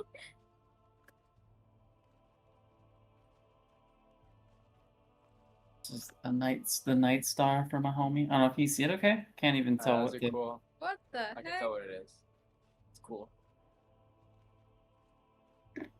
Is it like for It's for BattleTech, but I don't play BattleTech. I just Oh. build. I just paint. I don't build them. They're already built. Yeah, I just paint for them. your friend? Yeah, I'm painting it for my Muay Thai coach. That's What? But yeah, use the restroom, get food. fresh baked bread, homie. Fresh baked bread, homie.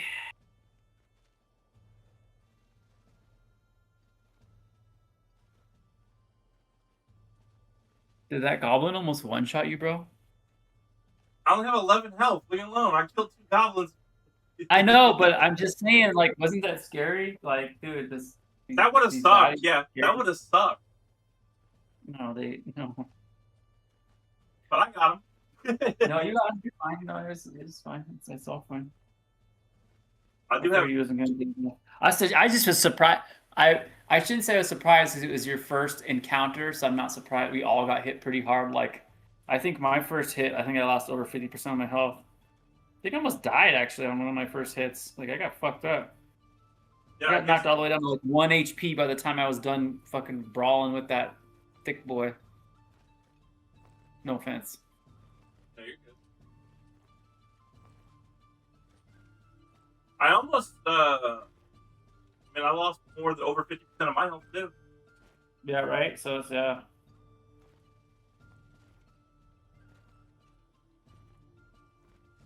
But yeah, I now have a maximum health of 14. Yeah. Well, there you go. Too bad it's not like a video game where I automatically heal up. All right. You gotta work for it for a second.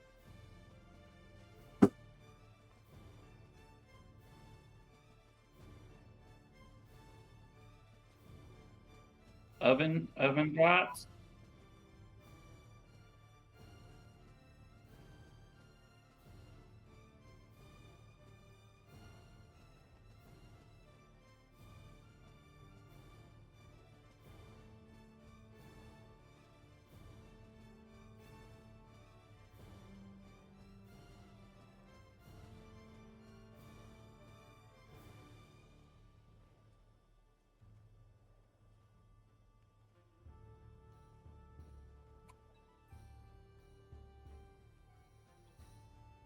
Yeah. Most likely he'll be waiting on me. It's the most likely person that's gonna be retardy.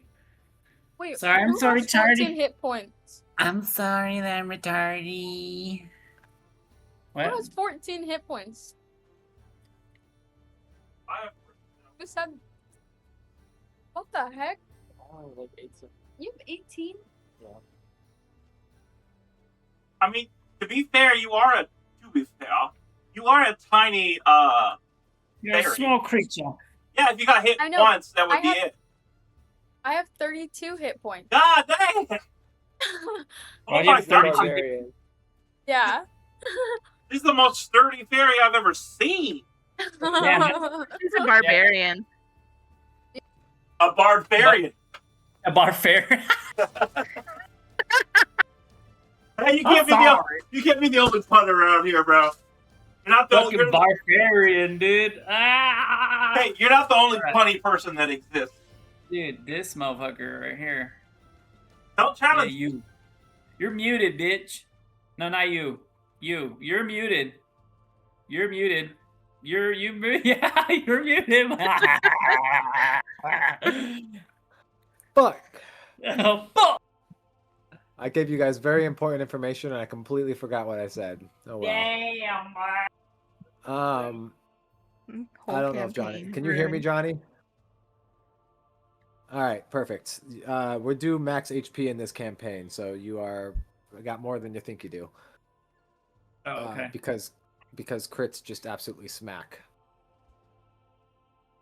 Well, you'll you're know at when you're dying. Yeah, you're at He'll 22. let you know. He'll let you know. Like, hey, your leg's off, and then you can look down at the ground and look back up at the, whatever's attacking you. Look at the ground and then look back up, and it's like, no, it isn't. Yeah.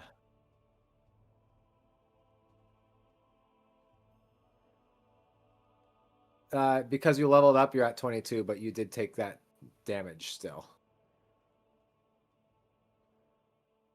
So, is everybody back? Isadora, Belly? Noah's on his way. All right.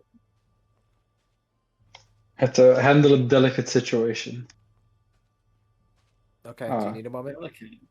No, just my girlfriend had asked me when I have a break to come up and like give her a hug like 10-15 minutes ago. And when I came up, she was fully asleep. I woke her up and had to guide her back into sleep because she's a very scary monster when she's asleep. So Yeah, understood. Well, Soft kitty. Soft kitty. From Big Bang Theory. Yeah. it's surprisingly close. So no, I had to like turn everything back off slowly, back away. Yeah. Yeah, dude. Well, good for you. Good for you. You're not, Way to not wake the beast. yeah, waking up your girlfriend while she's sleeping is probably not always a great idea. No. Also, Yeah. wait till they've had their first couple. I say wake her up. I say wake her up. I say wake up. Wake I've always dated red dragons when they're sleeping, so I get it. White The dragon nicest boy. ladies when they're awake, but when they go to sleep, man. All right, right on. So we all wake to a battle What the hell's going just on? ahead. Everyone starts their march down the mountain. You guys make your way for the day with yeah, okay, go ahead, paint me a picture.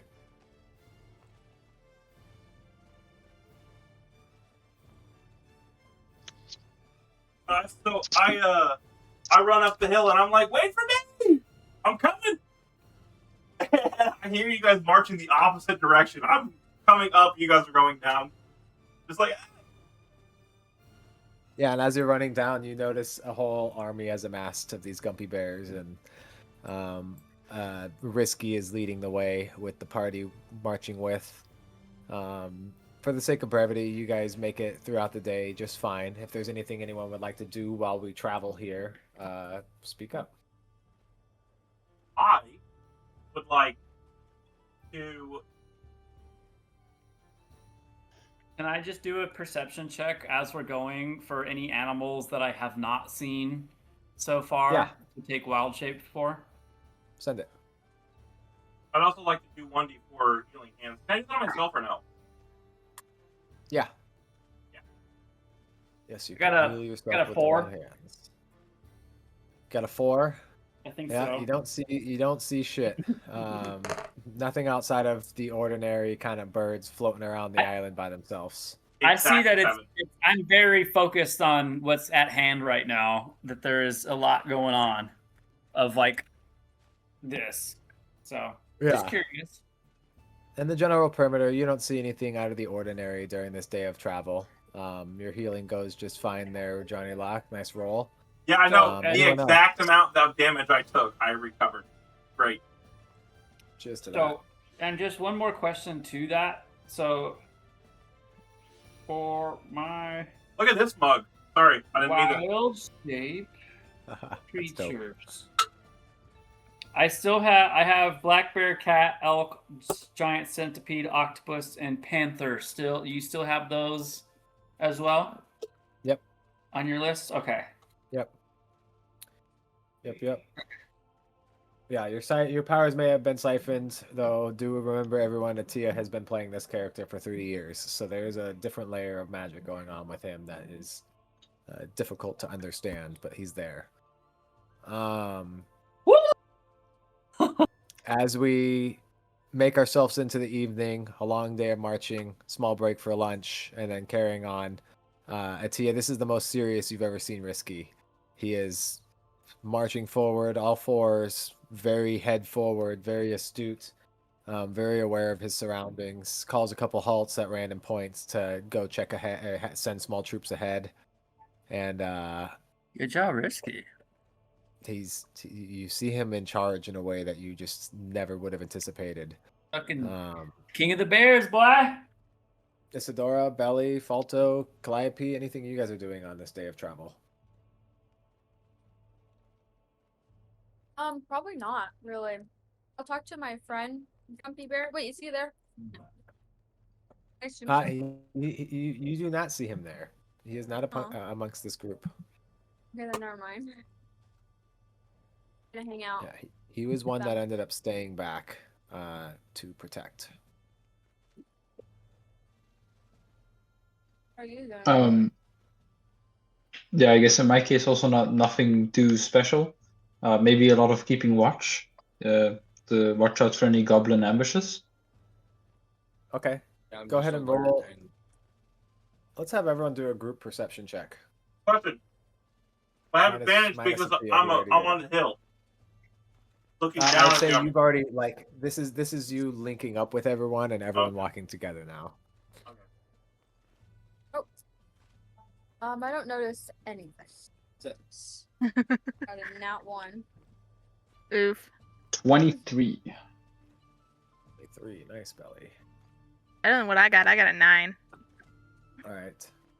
I'd say at one point in the day, a little bit after lunch, Belly notices a individual take off from the tree line toward Misty Harbor. They're about 120 feet away from you when you notice them, and they instantly turn and dart. Do I see this? I'll just report that to as many people as possible. So I'm assuming the Gumpy Bear leadership and the rest of the party. Yeah. Do I see this happen or no? I had 15. I'd say this is just Belly that noticed it. Shit. And with that high roll, you do know that this was a goblin. This is a perception check, correct? You already rolled for perception. I was just having everyone else join in. I'm gonna make sure my windows are up. Okay. Belly, you announce it to the group there, and as you announce it to the group, the body takes off into the thicket of the island jungle there. The squad has been notified. They send off a small party to go chasing afterwards. And are you doing anything else in lieu of this? Not necessarily, except keeping lots of watch in the trees. Watching the trees. Sorry. And the party goes. Three of them go off chasing. 3 Gumpy Bears go off chasing, and they aren't able to. Hold on, my fucking phone's ringing in my headphones.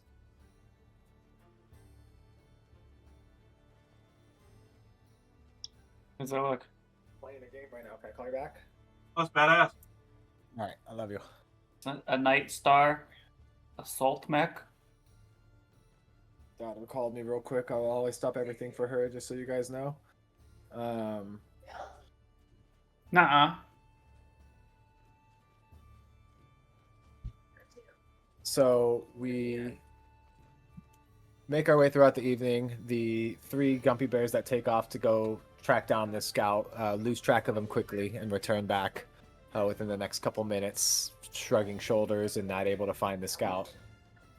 Risky decides that it's not worth. Risky decides that it's not worth going and chasing down. You guys make your way to a campsite for the evening. Everyone starts setting up their campsites. Is anyone doing anything in particular?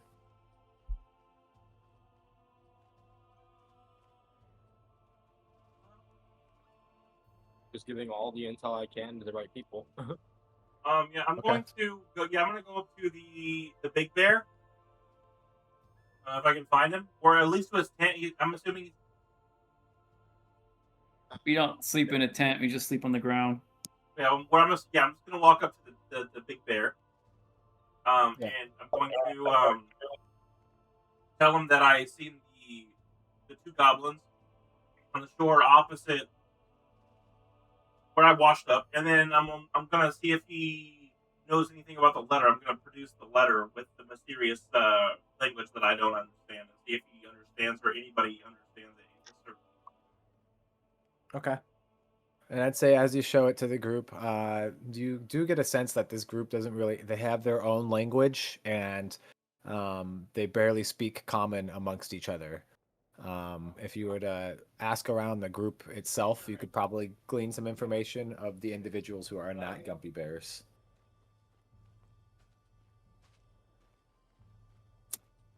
Okay, I ask if he knows anybody that is good with languages, or yeah, because I don't really know anybody. I haven't really been a part of the group just yet. I haven't really integrated completely. I asked if he knows who I should ask about the note. Risky says, talk to Atia. He's very smart. Which is funny. And 'cause then Atia is so when he canonically says that, I smart. just he doesn't realize that I've been there the whole time, just chilling there as a crow, and then I just turn into the fucking dragonborn and just like I'm like, Holy I'm not shit, very man! intelligent, but I've been told that I've been wise. So what questions do you have? I look over and I say, "Don't do that. Do what? You gotta warn a mug before you just show up." I mean, you walked into this little area there, brother. I know, but I did a quick little survey of who was here, and the crow as a person is not one of the things that I have surveyed. But anyway, produced the letter, and I was like, I found this down below in a chest. The person that was holding the chest was a part of the slavers that had captured me, and I was just wondering if you could decipher this for me. I don't think it has anything to do with our particular situation. Just curious. You hand me the letter, and I look at it. What's the letter look like to me? Like, what is it? Is it a scroll, just a basic letter? What are we looking at? I'd say with your language, it looks like a bunch of scribbled symbols and lines on a piece of paper. Yeah, so I can't really decipher anything on there either. This doesn't really look like much to me, honestly. Can we at least just see what kind of language it is? Because sometimes you understand what language it is. Like I can tell you that's Japanese kanji, but I couldn't tell you what it said. Yeah. I'd say your role earlier, you can't tell, and Atia's intelligence doesn't allow him to tell. But you can ask the other members in the group. All right. And then Sorry. not only that, tell me, Who was in possession of this letter? A guy who stole my shit.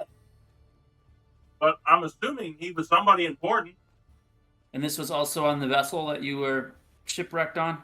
Yeah, slave ship. So it might have been the right hand or somebody close to the captain. Okay. This is what I would suggest.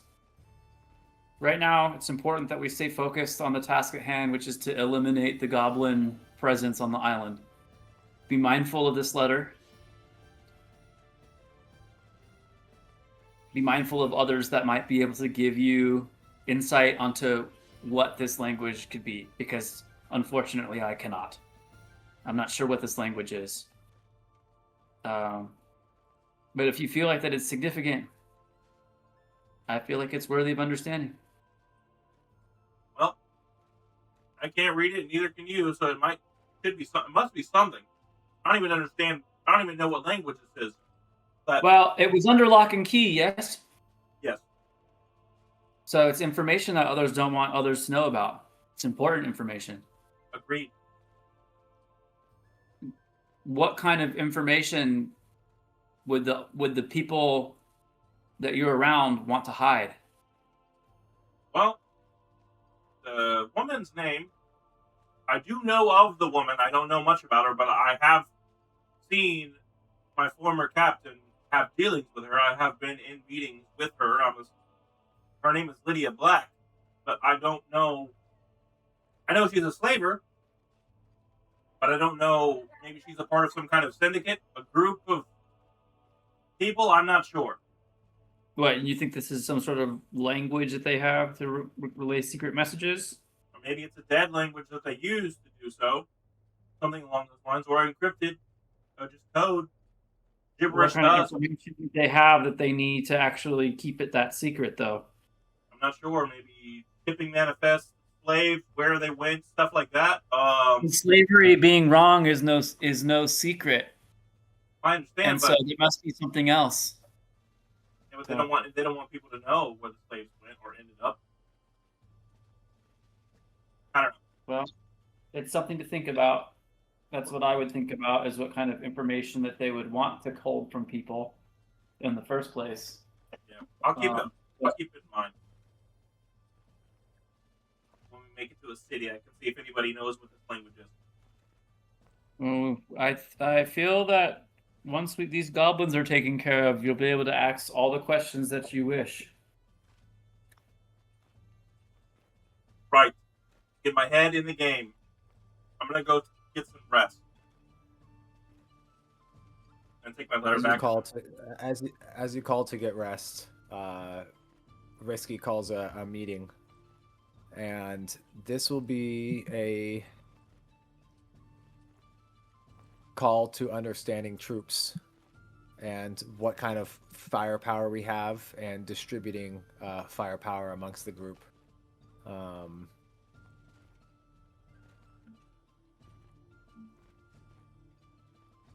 I think we'll do this actually tomorrow at lunch. Let's get the long rest for the evening done here. As he calls, tomorrow at lunch, we will organize our troops appropriately as a team here and be prepared for battle. I do believe we were made today, as there were scouts along the trail that we did not manage to catch. Can I do a history check on so I'm going to dice. I'm guessing that they teach us about basic not necessarily soldiering, but basic attack, defense, army, military stuff. I mean, can I recall any sort of information on that? Like that like as a group there that they've given you guys a Well, little just bit of because understanding? I can try to not bring my experience in the military into this, but you know what I'm saying? Like understanding. I would also say that the school itself that you attended years back has given you a good general understanding of That's kind of what I was war asking. history. I'd say Okay. that naturally you have. So I just do you have understand. a little bit of a tendency of understanding how battle formations work. Okay. Cool. Isadora, Belly, anything else you guys are doing before bed here? Not Or necessarily, no. kind of expediting the march here as we move into or back toward Misty Harbor. Throughout the night, there are Gumpy Bears that are set up on the perimeters taking watch, so none of you guys have to take watch. Everyone takes one more long rest before the day of battle that you guys know that you will be attacking at dusk. So if you need to, go ahead and take one more long rest, and you guys wake the next morning to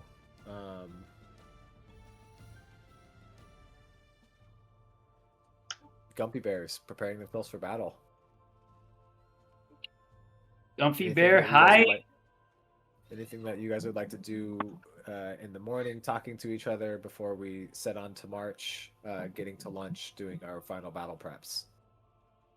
Just do another meditation, do a little bit of prayer to Melora, and have a little sit down with Risky and just sit with him. All right. And have my hand out, and he has his paw on my hand, like as I'm sitting. Then he's kind of sitting on his butt, on his rump, and I'm sitting cross-legged, and his hand is on my hand. My hand's up, and his palm is down. And we're just having a little moment of silence together before this whole thing pops off. And you can definitely tell that Risky is still that loving bear that you know. You just notice the weight of responsibility on his shoulders.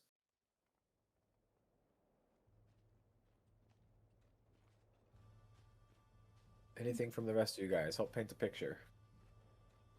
I think I'll break the question of what everybody's plans are after we finish with the goblins, if we make it out alive. Just I asked that to the group in general. I'm picking my nails with my dagger, and I was like, well, I'm going to find my, and then, like, air quotes, father, and, well, kill him and take his ship. Because he sold me into slavery. He's not my actual father, but still. Shame on him. It's like he doesn't even deserve the title of father if he treated you like that. Said he needed to recoup the investment. He said, I've spent a load of gold on you over the years, and I need to recoup my investment. What a shit thing to say to someone. Raised from a 7-year-old boy.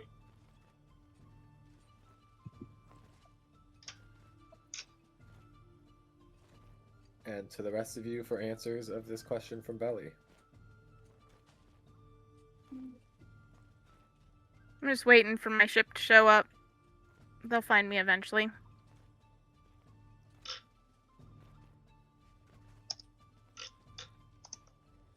I don't know what I'm Katia is gonna do. unusually quiet, just looking at the ground, thinking about what Belly said, thinking about what we're about to do and why. He slowly looks up and draws his eyes upon him. And it's funny because even though when Atia is not like trying to be intimidating, he kind of is, because he's got this like angular face because he's a dragon. And he looks at him and he's like, I don't think this is going to be over. I think this is just the beginning.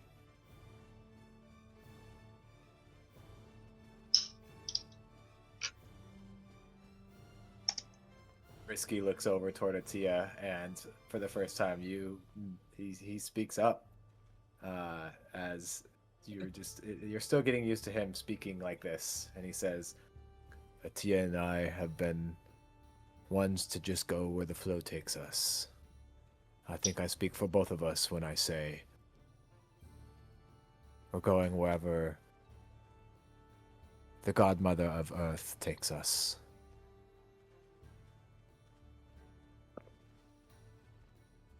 Melora knows. Oh Lord, Melora knows.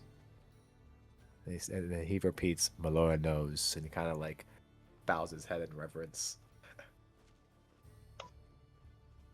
Hell yeah, If anyone Risky. catches it, there's a slight eye roll from a Zadora.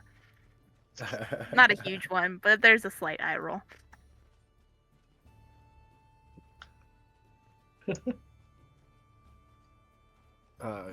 Calliope and Volto, what are your answers to this question? I don't know what my plans are afterwards. I guess we'll see if we make it out in good shape, and then we'll go from there. Kind of past the point of returns of rebuilding connections that I've earned, lost, but I don't really know where I'm going from here. So I guess I'm just along for the ride. I look over and I said, well, you're all welcome to join me on my father's ship or my ship once I capture it. You know, she's waiting for her ship to return. He doesn't really know what he's doing. He's living a life of introspection.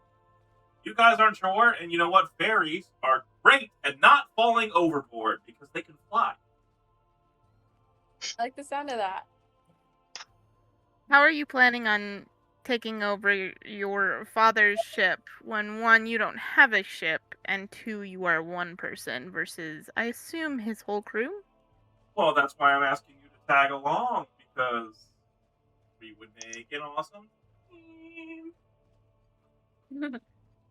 I like that.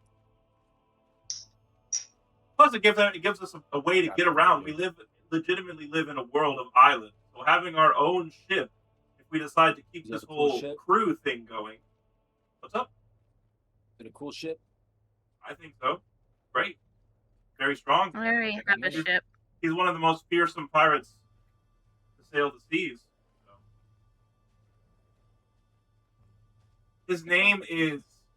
His pirate name is All Holy. That's pretty cool. I think it's pretty cool. You're hyping up the man who sold you into slavery.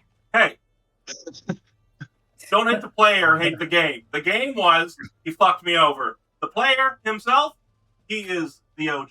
So I can't be mad at him for recouping his investment. It's what I would do, maybe. I don't know. But Oh, You would sell your son into slavery? well, he's not really my father, but listen. I'm just mad that I was the person who got played. Okay? I'm salty. It's all right. But I can still recognize how badass he is. Okay? I looked up to him my whole life. It takes a little while for that brainwashing to go away.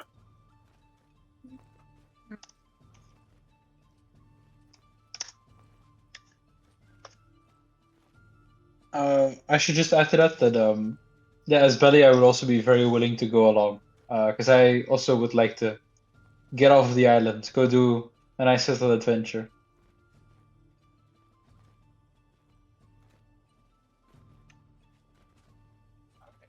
So it's set as a group. You want to leave the island after this encounter. Given each of you survived the encounter, war is afoot. The chance of death is high. There might be a sense of unease amongst the group as you talk about this, and you carry on through your morning trek, making it to lunch, and stopping for a moment when Risky calls a final meeting. And he looks amongst the group and he says, "Okay, it is time for battle plans. We have ranks. 12 ranks of strength, 12 ranks of ranged, and 12 ranks of defense. A solid spread amongst our troop. And I am going to give the floor to each of you to...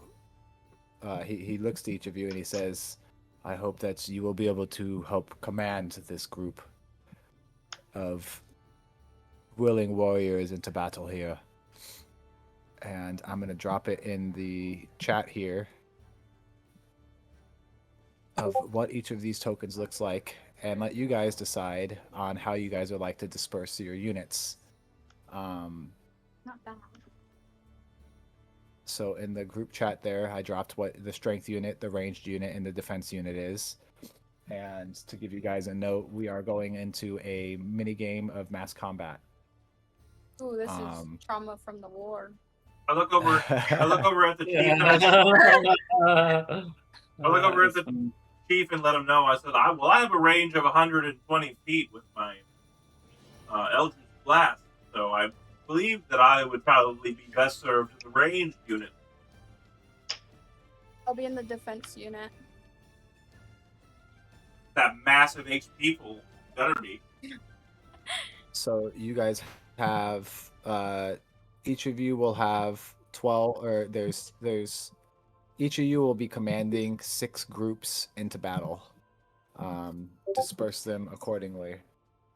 Calliope has agreed to take a defense unit into battle, so she will be taking 6 defense. What about the rest of you? Can you like mix them up? Where is it's in You the can mix them up. You general can mix chat? them up. Yeah, no, it's in the session chat. Little is speech like bubble the- next to where it says session. This is like when we played the war, you know. Question. Answer. Range 12? Does Sorry. that mean there's 12 or just... So because we're kind of playing a mini game here, the range will be based, like each of you will be taking command of a unit. Okay. And your unit that you're commanding, you will also get, as your command unit, you have 4 commander's charges, and you can add a d4 to any attack that happens there. So you basically have 4 specialty charges where you'll be using things like Eldritch Blast and Sneak Attack and things of the sort. So basically what will be happening here is each unit will have 5 troops, and you guys will be rolling d10s for damage. And as you engage with the enemy, you'll roll to attack. If you hit, based on the DC of the unit you are attacking, you'll roll a d10, and every 2 marks on the damage die that you roll knocks an enemy troop. Okay. And they'll be doing the same attacks back to you guys. Alrighty. I can probably take a strength unit. I think Isadora would probably be on the front lines. What kind of character do you what kind of attacks does your character do? What character are you playing? She's a rogue. A rogue.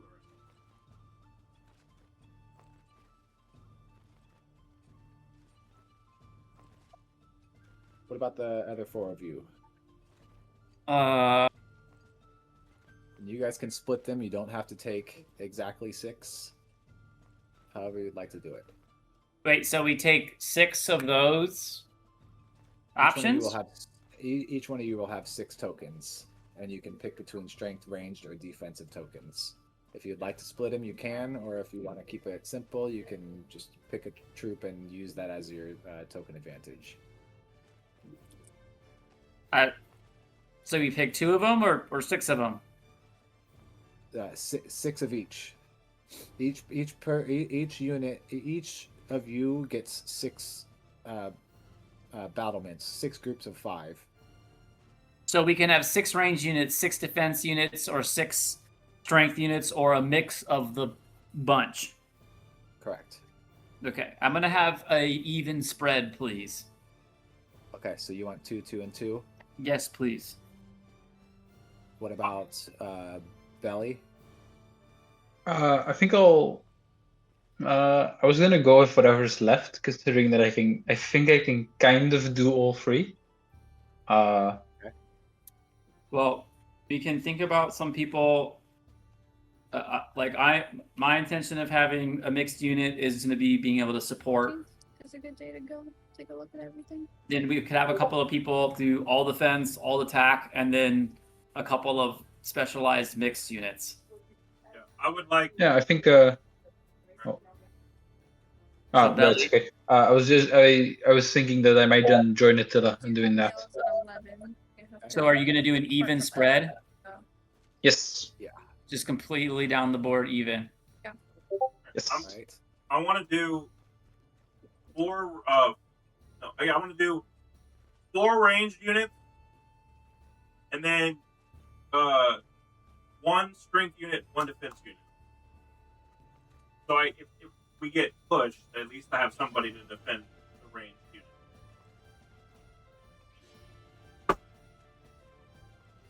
Do note that defense units work better in twos. Well, then I will do 2 defense units. So Goal 4 is range to and 2 defend defense. the range. Yeah. Okay. And Falto, then that leaves the remainder to you. Is that all right with you? Yeah, that's totally fun. All right. So 4 Take all ranged. the ranged, right? Yeah. 2 defense.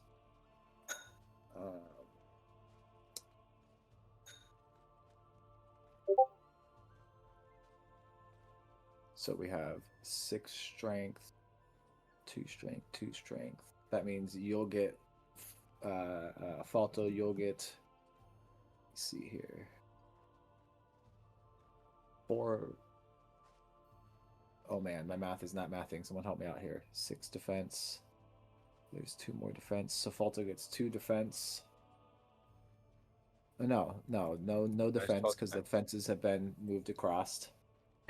Strength, you get 2. It should be mostly ranged, I think. There's 2 strength and then 4 ranged. Yeah, 4, 2 strength. I mean, we're going to be primarily working Goblins together on then the if you're field doing ranged here. as well. Isadora is taking 6 strength. Does that mean that we're going to be working together primarily since you're doing ranged as well? 6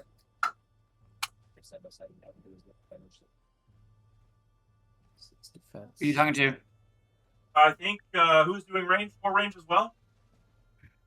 Yeah, I'm doing 4 ranged.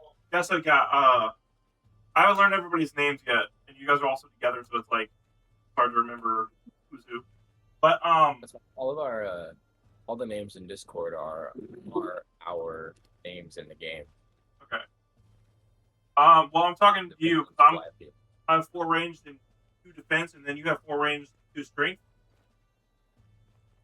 So what I was thinking is, we work together since you got the strength, I got the defense, and then we can, I don't know, kind of coordinate a little. Yeah, that's fine. There's plenty of range. I don't know, I'm just treating it like normal battle tactics. Like ranged units are kind of squishy, so typically.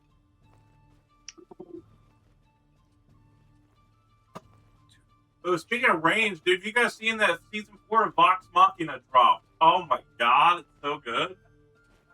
Yeah. I was so excited. Dax is a badass. Dax and Dax are both badass.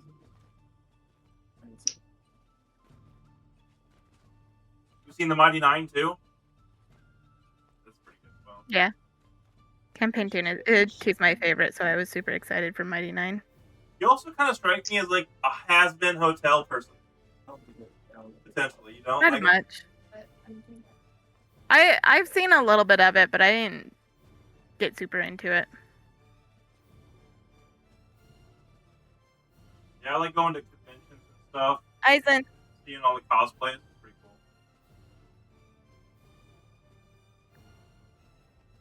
cool. Just getting the battlefield prepped, and then I'll pop it over to you guys, and you guys can start organizing accordingly. Are they color-coded for us as well? Yeah, they're color-coded to each one of you. Yeah, so Calliope will be red. Belly will be orange. Isadora will be yellow. Atia will be green. Falto will be blue. And Johnny, you'll be purple. Alright, that's my favorite color. Nice. I have a purple boa that's made of ostrich feathers. Somebody's like, yo, you can't be wearing a purple boa. And I was like, what do you mean I can't be wearing a purple boa? He's like, I don't know, man. I don't think you can pull it off. I was like, bullshit, I can't. Watch me. Throw a vest on, dude, with a nice purple shirt underneath the vest. Hell yeah. Get fancy. So each of you you guys make your way to the battlefield after dispersing your troops. If you zoom in, you'll notice either 2 swords for the strength, 2 arrows for the range, or a shield for the defense. Each of you will place your individual token on top of one of the individuals that are on top of one of the marks there to take control of that unit. When you're on top of that unit, once per turn, you can add an extra d4 to what's going on there. Wait, so how do we go ahead move and them? start placing. Just click the tokens and start moving them around the battlefield. They should be able to move. I can't move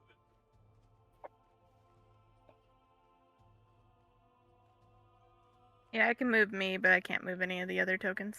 Yeah. I'm here. What Same the here. fuck? It looks Wow. great though. Hey man, it looks great. It looks great. Good job. Looks good. Real pretty. Love the tokens. They do look cool as hell. Love this kitty. I love you, kitty. But I know. It's gonna take me a little longer than I want to right now, but we will make this work. Your character's hair, Isadora, you kind of remind me. Your character reminds me of Cassandra. What's his face's sister? Yeah, Percy's sister. Yeah, Percy. Yeah. That's what I first thought when Yeah. I saw your character. I was like, oh shit. Okay. I can see it. Yeah. All right, Johnny, can you move yours? Yes, I can. All I right, can so move go some ahead of and start them. moving. Actually, can only move the shields. I can't move the. I can move some of. I can't move the middle 2, but I can remove the front 2 and the back 2.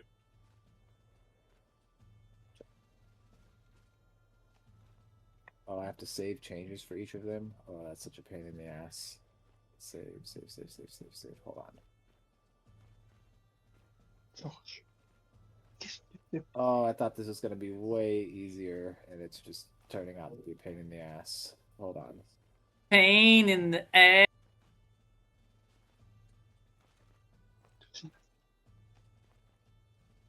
All right, Johnny, you should have access to all 6 of your tokens now.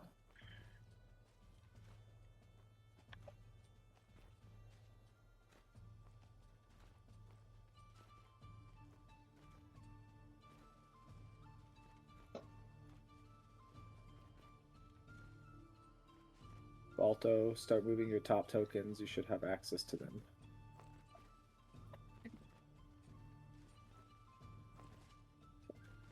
This is not working. I put so much. This is like the most prep I've ever put into something I have with these access tokens. to every single one except the bottom left. Never mind, I have access to all of them. All right, cool. Atia, you should start having access to the. Check the top one, top left. That one works. Question: Answer. do I have That to one. move their images on Roll20, or do they have? They're like You- right you over the move your battlefield. token.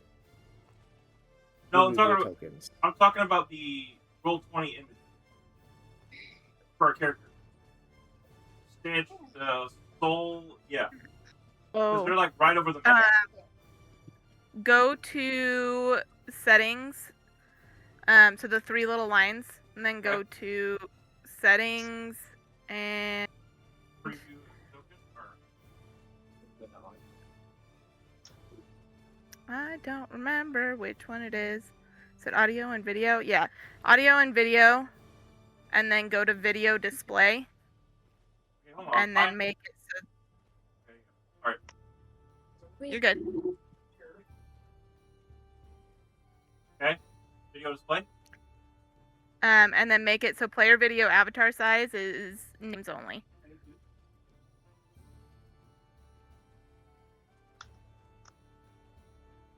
Thank you.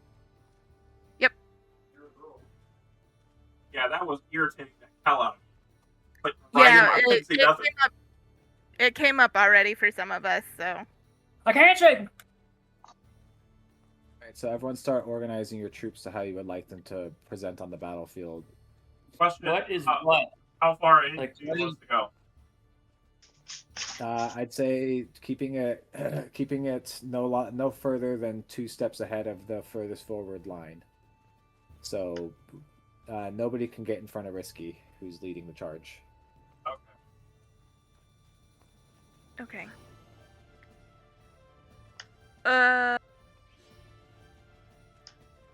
You want to keep Oh, he's gone in here for a second. I was gonna say, Belton, you want us to stay in the back behind the front line? You know who is who? Say again. What unit is what? they've Zoom in got a little little bit so you arrows, can tell. swords, or shields.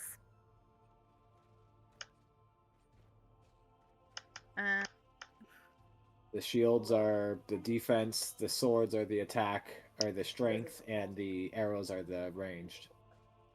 Calliope, you should be able to move all of yours now. So everyone should be able to move their tokens. Go ahead and place them how you'd like to. And then take your character and put it over top of one of them. And remember which one you put it over top of. Or tell me which one you put it over top of so I can write it in our notes here. What are we doing with being over top of them? You're just taking control of one of the... That's the unit you'll be like taking control over. So when you attack with that unit, you roll a... when you attack with that unit, you can add an extra D4 if you'd like to the damage if you hit. Try to be careful not to place troops on top of troops. Pardon me? Oh, I just moving Belly. You had placed some troops on top of troops, so I'm making sure that we're all squared away there. Yes. Sorry. Atia, do we kind of try to stick behind the front line, or are we like flanks?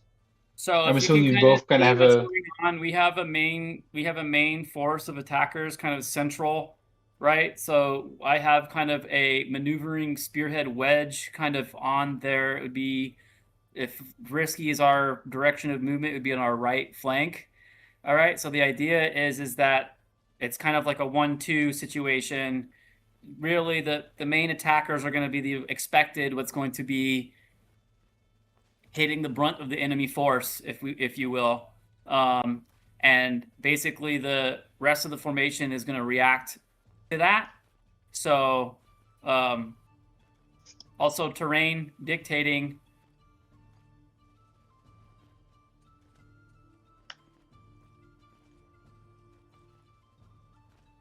I mean, if we want to have, it would be nice to have some. What I was saying is that could be our main force, and then this a little bit dispersed formation on our right flank can be the reserve to react to whatever's happening. So that's why I have it set up as a small little wedge right here, because it's like a strong formation to be able to hold the line if the main attack force gets flanked on the right side, having the ranged units behind my defensive line that I set up this little small perimeter. So yeah, so there we go. We should probably be working together. The way I see it, if like the front attackers, then the defense, and then the range. Obviously range in back because they have the least health and can shoot the farthest. But still having defense almost staggered so that it can, so that any attack units can either retreat or get support from defense, keeping in mind that defense, if they're next to each other, get bonuses. But yeah, that's kind of how I saw it, like strength, defense, then range. Yeah, like just a layer, all 12 strength up front, all 12 defense in the middle, all 12 range in the back. Range can just pick off people Well, the if whole time. purple starts losing his units, they're not going to have a lot of way to keep their shape. So if they want to disperse throughout the formation, that's fine. But I would recommend that you like keep your units together if you can, because they're gonna, at least in buddies, like Homegirl was saying, Solar was saying about bonuses. So What about mine? Do you guys have any tips for my? Yours are all defense. Yeah, but I think you should put all 6 years in a line in the middle, right here. in the middle. Yeah. Okay. All right then. Of all the rain that we're having behind them. And as you guys look Keeping across the in mind- battlefield, you notice the goblins starting to amass their troops. where? boy. Let me see it. Let me see it. Oh, I see him. Goblins are doing defense first. Interesting. Oh, wow. Oh shit. We don't want to be completely clumped like we are because it does not leave room for maneuvering. Well, that's what I was saying, is that initially we started out with like a lot of attack in the center, and that's why I dispersed my formation into a modified wedge on the right flank. So Don't forget to move your character. that's where I'm gonna sit. I mean, I can disperse my wedge further out, but if I break further away from the main formation, then I'm gonna isolate myself, potentially need help, and not really want to be a drag. Mm-hmm. So I'm sending you a private message with Risky's token.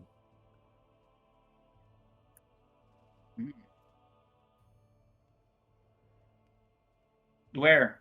You want the strengths up And- front, so and- that way they can move their 2 Discord. squares and get the +1 to their damage. The blitzkrieg front attack. And everyone moves the same other than the defense units. I'm So not they're going to be move kind my of defense. Me? Check mine. So maybe the defense should be. It's hard to position the defense because they're slower. Yeah, I'm just positioning my defense to protect my archers.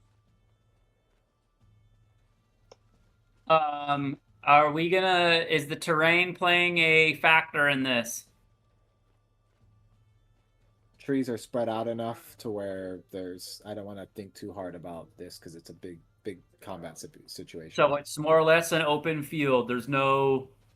Yeah, there's trees and whatnot, though. Well, okay, so it looks Yeah, to me I'll that say there's that like a bunch of I'll- clusters of trees and then a central like route up and down the middle of the map.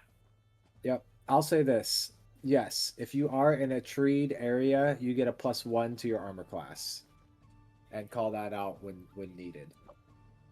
That does fit I in say- a lot. I say that we disperse our formations into the tree lines and then bait the goblins into meleeing and shooting them from the back as we bait them into melee. Okay.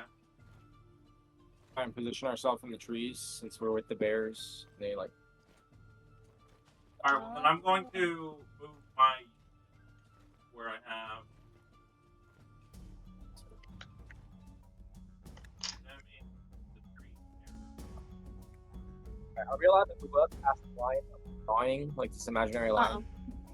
Can't go past Risky. Okay, cool. You can't go past Risky, Oh, so Risky's Risky is the different. limit of where we can go. If he's right there. Sorry, I was hoping we to just, like- kind of take the line.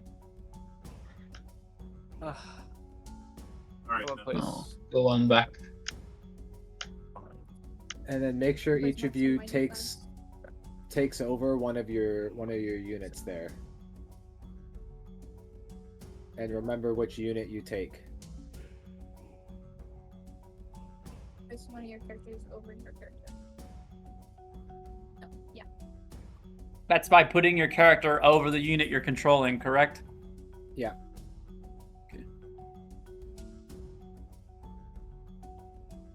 All right, and as everyone is standing in line of each other, getting hyped up to go to battle, Risky walks around the troop, or walks in front of the troop, and say, "Today we fight for honor. We fight for Canyon Isle. We fight because of the King of the Bears says so." Yeah. And I start cheering, Yeah. letting things out.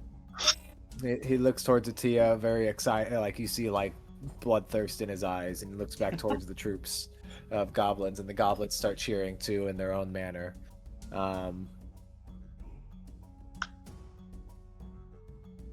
This is it. Are we prepared for battle? Yeah. I'm so Prepared I'm as so we're gonna ready. be. I'm like Prepared, ready yeah. to break down fuck these goblins. I don't know. We've done this before. Calliope, We can you do are not this. on top of one of your troops, so pick one of your troops to be on top of. I thought I am. No, I'm not. Okay. Your Right other next one to is over here. Yeah. Sweet. So your character sheets are kind of nil during these. We will be rolling d20s and adding your attack modifier based on the unit that you're using to move. And we will definitely be rolling initiative to mark this battle underway. So this is, everyone check your initiative modifier for your character sheet itself and roll for initiative.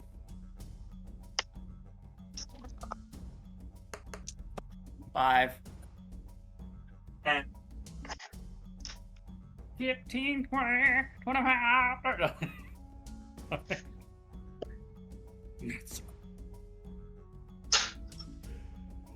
I love rolling a nat 1 on initiative. I got a nat 20. Sorry. But, It's okay, it's a balance. too. I Lows. got a 12. We're getting a nice spread. Spread them. Spread them. 12.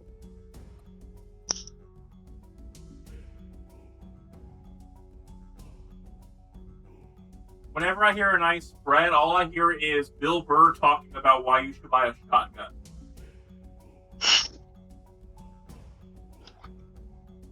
It'll just pepper him a little bit. Just Yeah. a little All right, bit. so anyone roll initiative 20 to 25. I did. What was I the got roll? 22. 22 for Calliope. All right. Anyone from 15 to 15 to 20? Okay. Anyone from 10 to 15? Me, Yes. What'd you get? I got a 10. A 10 for Johnny. 12 for Falto. What'd you get, Belly? 13. 13 for Belly. And then Atia and Isadora, what'd you roll? I rolled Five. a 4. No, a 5. 5s. So go ahead and both of you roll these. Roll these. Straight roll. 7. Nat 20. Where was that earlier? That's funny. So Two now. Isadora will go. Such a first waste on that. our rollies, too. I know, right? And then Atia will go towards the end there, and give Risky a roll at advantage. There, Atia. 11.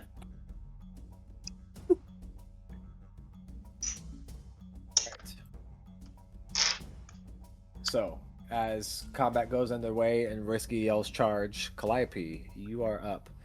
Your defensive tokens have one gosh. range of movement each.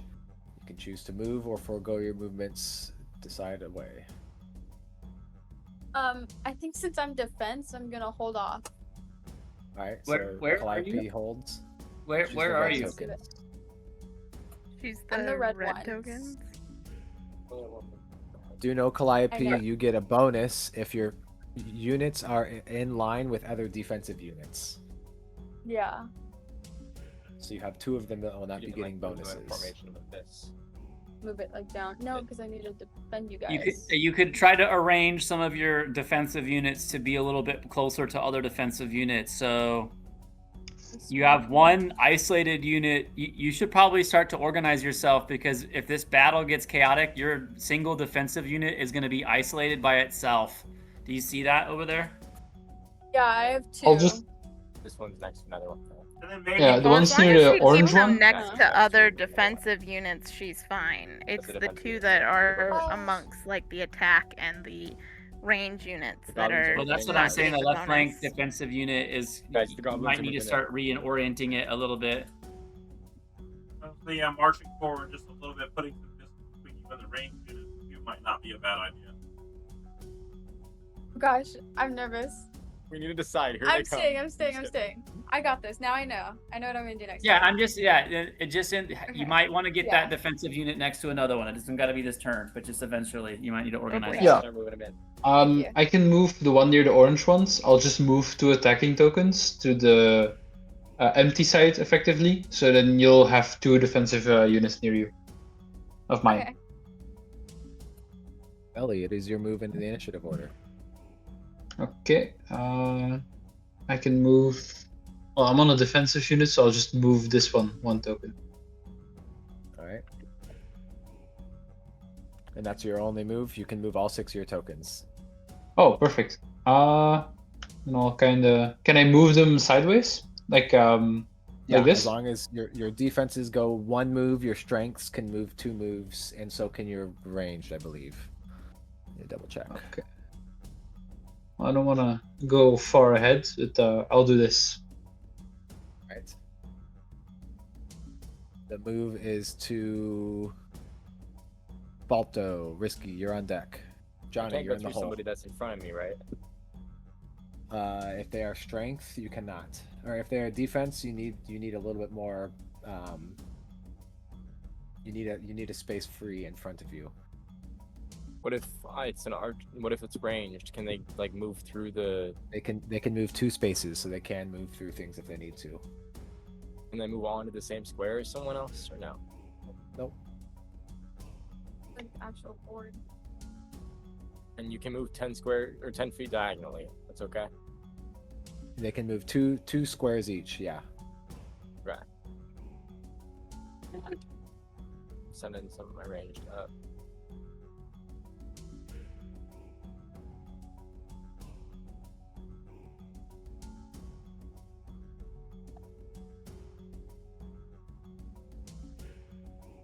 That's me. Oh, my bad. I'm moving. Come here. No, you're not. But that one was me. Yeah. Remember, you guys can move the same tokens because you're on the same computer, so be careful. Hell yeah, come here, somebody. Let me move you. Johnny, go ahead and Risky. Is he moving? Does he get the same amount of movement as everybody else? I sent you a token. He gets something different. Check your direct messages in Discord. What's the range on our ranged units? What's the range? 3, 60 and it's feet? in the 3 it's in the squares. group chat. No, it's just 3 squares. Think of that as like each one of them is each square hosts 5 individuals. So it's like a 20-foot square each one of these.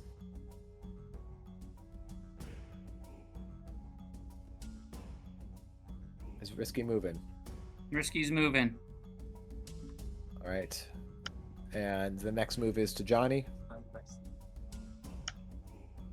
Isadora and Atia, you all can go ahead and move too, since we're kind of moving troops up on each other.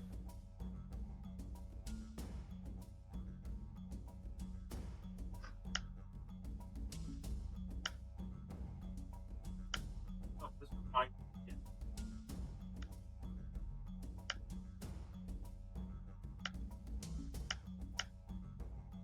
All right, I moved my squares.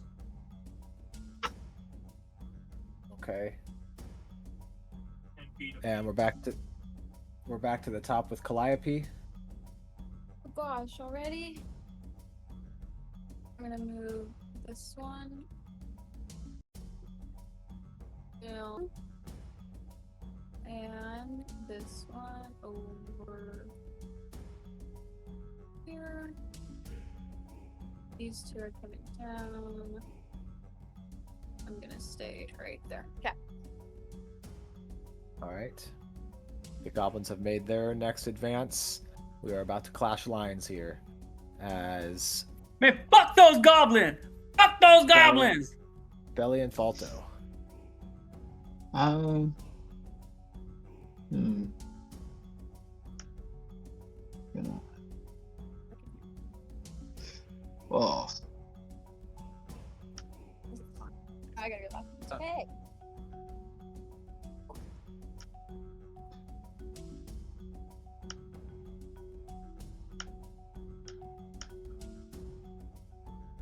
So like, are we just trying to Yeah, use I'm our good. units? Do we get to cast any spells or anything like that to do stuff s- like this? Your spells is each one of you gets to roll a d4 as an addition to what's going on there, and that's kind of you casting spells or you using wild shapes or changing the dynamic of the And that's just battlefield, to and you keep get to this roll going. an extra d4. This is just to Yeah. just keep it moving, so we don't have to get Mhm. because it'll last like 13 hours if we're doing. Exactly. I'm trying to mini game. We're trying to move this along. Yeah, I quickly. get it. I get it. That's why you called it that. Okay, understood. So, but Belly do and our Falto. ranges of our weapons and spells and stuff like that I have- matter still? I would say. I'll say this: if you use one of your 4 specialty moves, you can add 1 extra range to it as well. So you get a d4 and an extra range to your attack that round.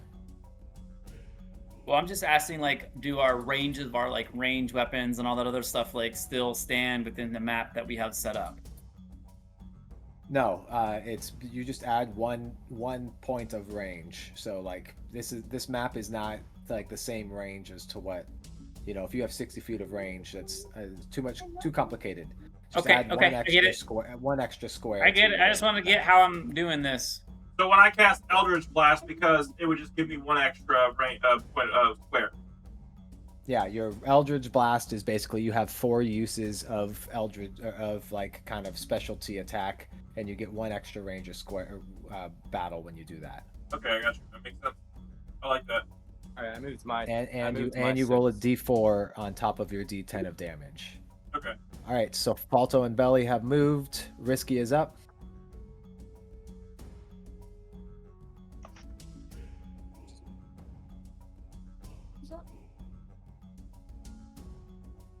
Sorry guys, hold on. I'm trying to.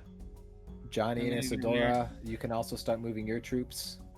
Question: how many? I didn't look, but how many? If I use ranged archers, a squad of archers, how many squares does that one set of archers hit? Is it just one? How do I Uh, pan? They all focus their fire on 1 square, and they can range 3 squares away from themselves. How do I like pan the map? Double click and hold, and then scroll it around. It's like a right click, basically. Not a double click, but a 2-finger click. Or right click and move it.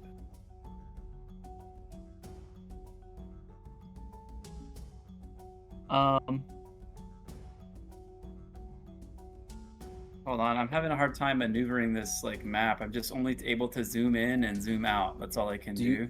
Do you have a mouse or do you have a trackpad? I have a mouse, but I mean, I have a trackpad that I'm using, but I have a mouse right here. I'm gonna plug it in. Yeah, I would use the mouse and right click and hold, and then drag. I want to be able to pan. I also felt my computer, and she hot, boy. Hope she doesn't overheat. I've got like a bajillion fans in my computer and liquid cooled. Okay.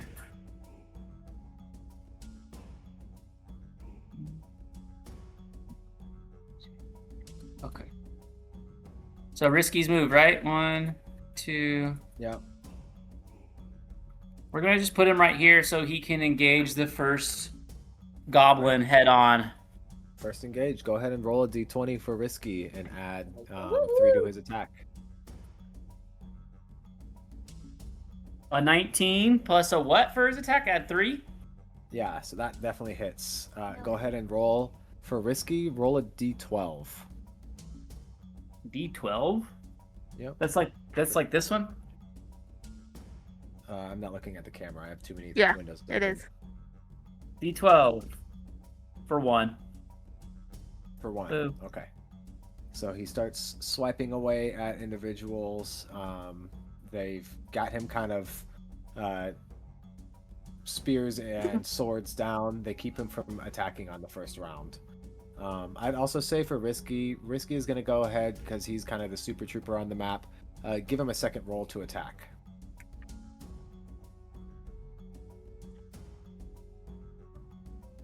A 6? 6 plus 3 does not hit on the strength troopers. So they've got him kind of held in the first round here. And they go... All right, that's Risky's turn. Johnny and Isadora have moved their troops. I haven't moved my troops Atia. this turn. Yeah, move your troops this turn, and go ahead and move your troops as well, Atia.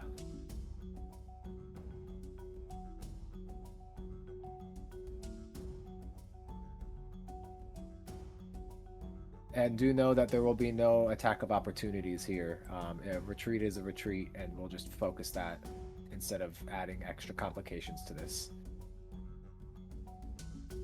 Can almost attack with the range. If I'd have paid attention to how this battle would have worked, I'd have been already ready to attack.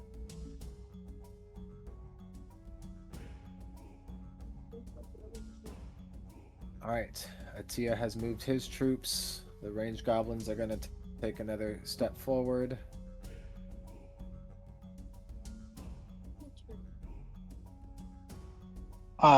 Just a short thing for whoever is blue. You have like range units nice and on the front line. It might be nice to pull them back. I think they might get obliterated.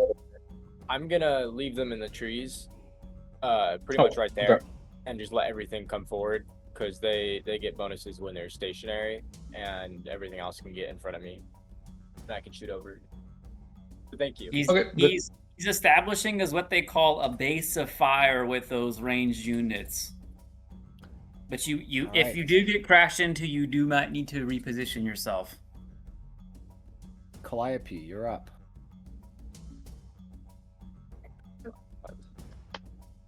Where am I? This one.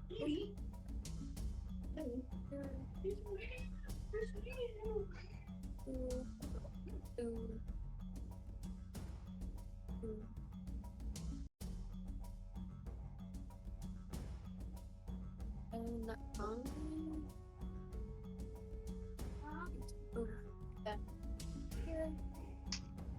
And I think I got them all. All right. The strength goblins are up. They're going to make a move and make first contact with Isadora's troop over there for a natural 1 to start. So I'm going to give natural 1s as a reward to knock 1 troop. So you end up taking out one of their troops in a defensive stance. Hell yeah. The other 3 are going to get up and engage on Risky. Only one of them is going to hit on Risky. Risky will take 1 point of damage, or 1 troop of damage. He does. Are you tracking that? Are you tracking his damage? Yeah. Okay. Yeah, he starts out with 10, so he is now at 9. That's fine. I wanted to make sure I'm not tracking. So I have less to do. That hits for Risky. Risky takes a hit. He's got 3 troops on him.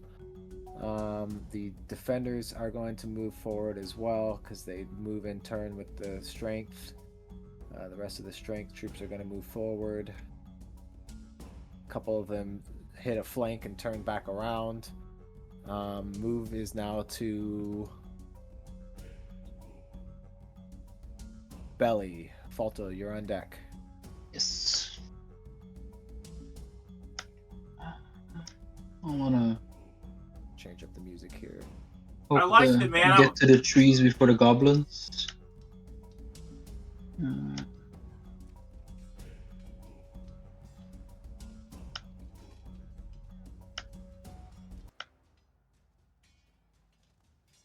I hope it works. I'm kind of trying to get to those trees before the goblins do.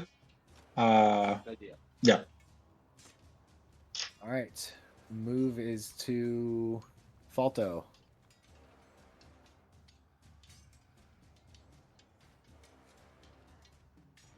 All right, I'm establishing a hold in this tree line, and then I'm sending these two up to attack. And they've moved Alright. more than 2, so they get +3 on their attacks, right? Yep. Yeah, if you use a charge with your strength, you can get that plus to attack. So go ahead and roll a d20 16. for the one on the left hits. Okay. Roll a d10. Oh, a d10? Yeah. 8. 8. Nice. You brought them down to 1 unit standing. Go ahead and roll a roll for your other one. Ooh, 6. A 6. That does not hit. Yeah. So your other ones, they're fighting to the side or to the other side of Risky. No attack happens there. This one right here, your arrow troop right there is in range of this troop right here. Oh wow, that's 3 blocks. That's 3 blocks. So go ahead Yeah, and I'm roll gonna to shoot attack. that, and this guy's been stationary. Yep. So he gets a bonus to his attack. Let's do that. 12. A 12 meets it, beats it.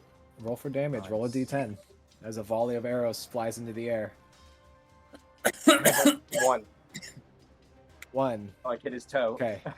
Yeah, you clip one of them, but the first round is thwarted. Nothing happens. Alright. Gotta roll 2s or higher in order to do any damage, even if you hit. That is your full bout of attacks. Risky is up.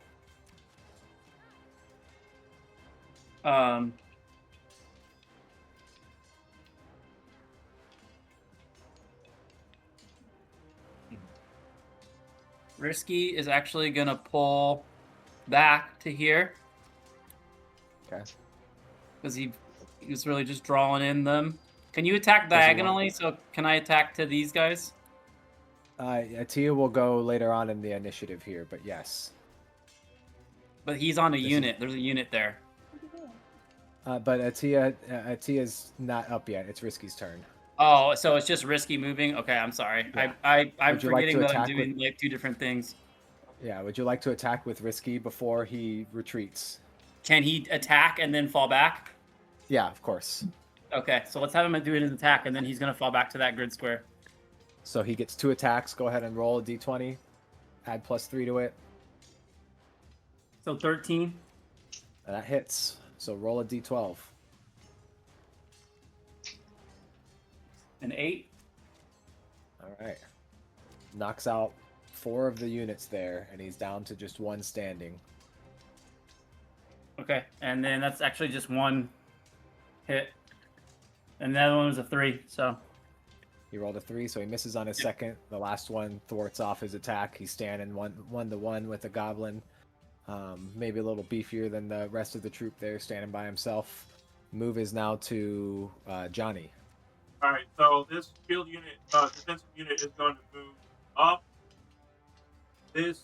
The shields can only move 1 square at a time. Okay. So it's going to move up here. This one is going to move here.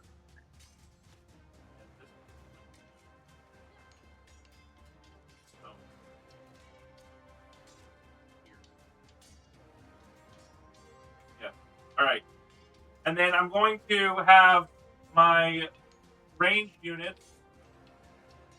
This ranged unit is going to attack the goblins. 3 squares, right? Yep. So each one of your ranged units is in range of this squad of 4. Okay. Go ahead and roll to attack. Which one are you? You're So- attacking with your far left first. This one up. Yeah, this. I'm just gonna attack with the one I just moved first, right here. Right click it? and hit ping. Right click and hit ping everyone. The top button. Okay. Yep. There you go. Okay. All right, I'm gonna attack with him first, just because I moved him and he's already on the move, and he doesn't get a Roll a bonus. d20 and he gets a +1 for his attack. So 20, dirty 20 20. hits. Yep. And you're attacking this front unit right here. Yes. All right. What am I rolling for damage? A D10.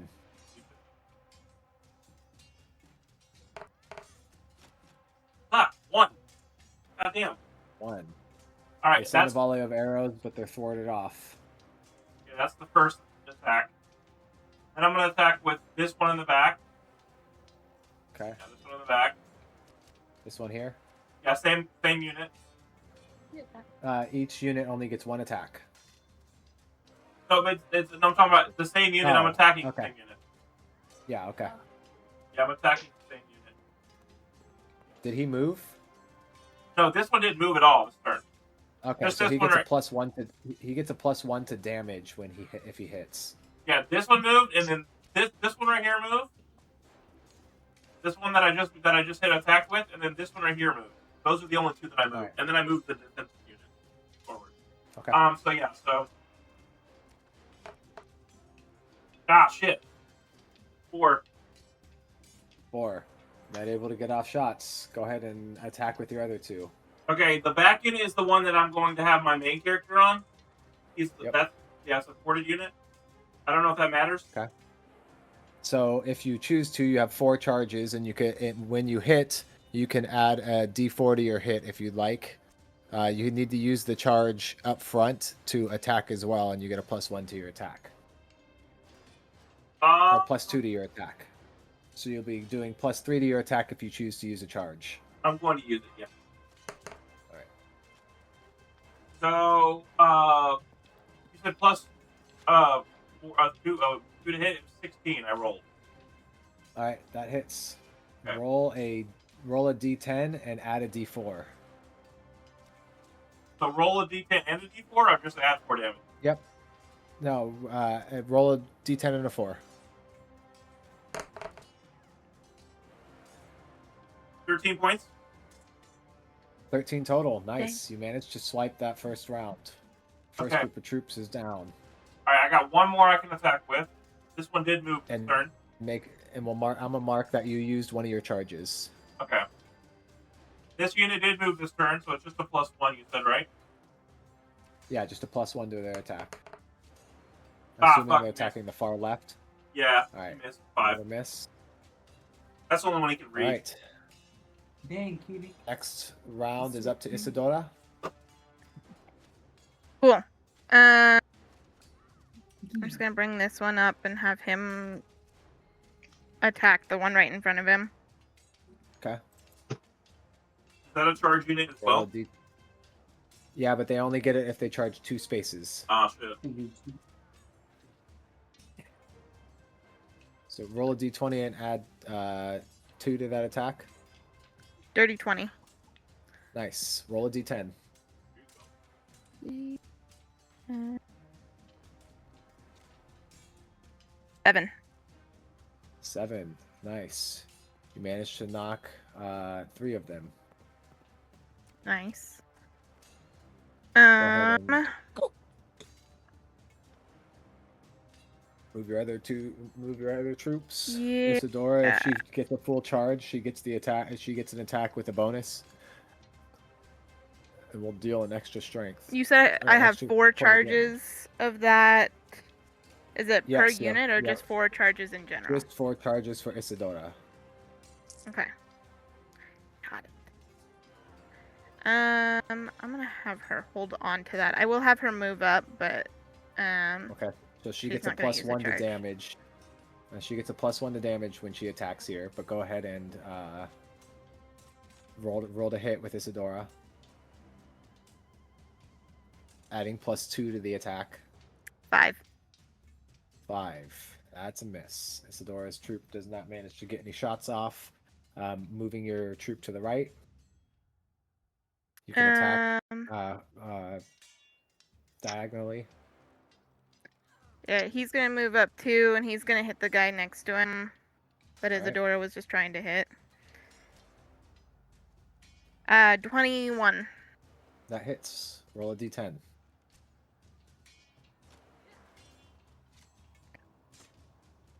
1. 1.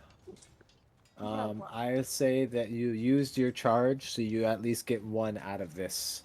They get -1 to their battlements there. So that is your turn, Isadora. Are you moving your other 3? Yeah, they're just gonna move this turn though.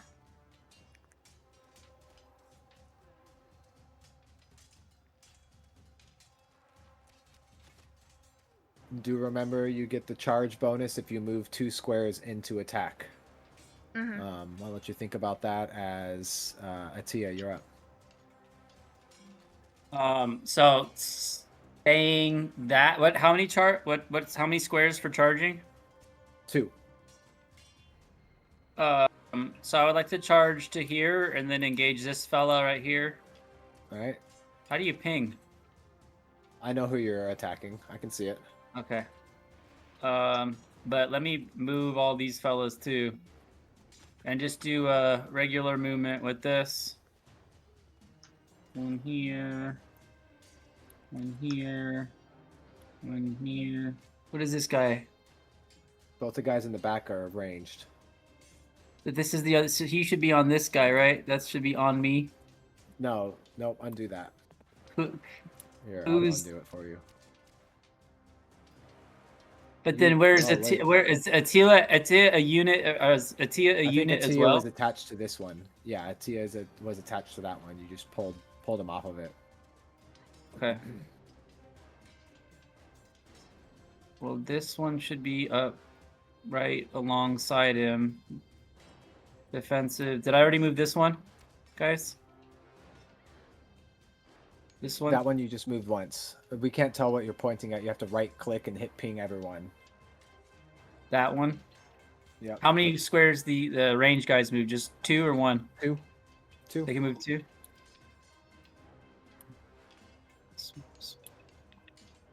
All right, so Okay. roll an attack with Atia's unit. All right, if you're going to use a charge, let me know beforehand. Yeah, I am charging. I'm charging and using a Tia, so we're just giving them all the bonuses we can for this. Do know that there's only one goblin that you're attacking right now. So are you sure you would like to use that Atia charge? Are they not rechargeable? Like they're expendable. We only get one use. You get 4 uses of your hero charge. But it's like one weakened guy, one weakened Yeah, unit it's basically. one man. Yeah, I'll just do a one normal goblin attack. standing alone. I'll just Okay. do a normal attack. So roll to hit, add 2.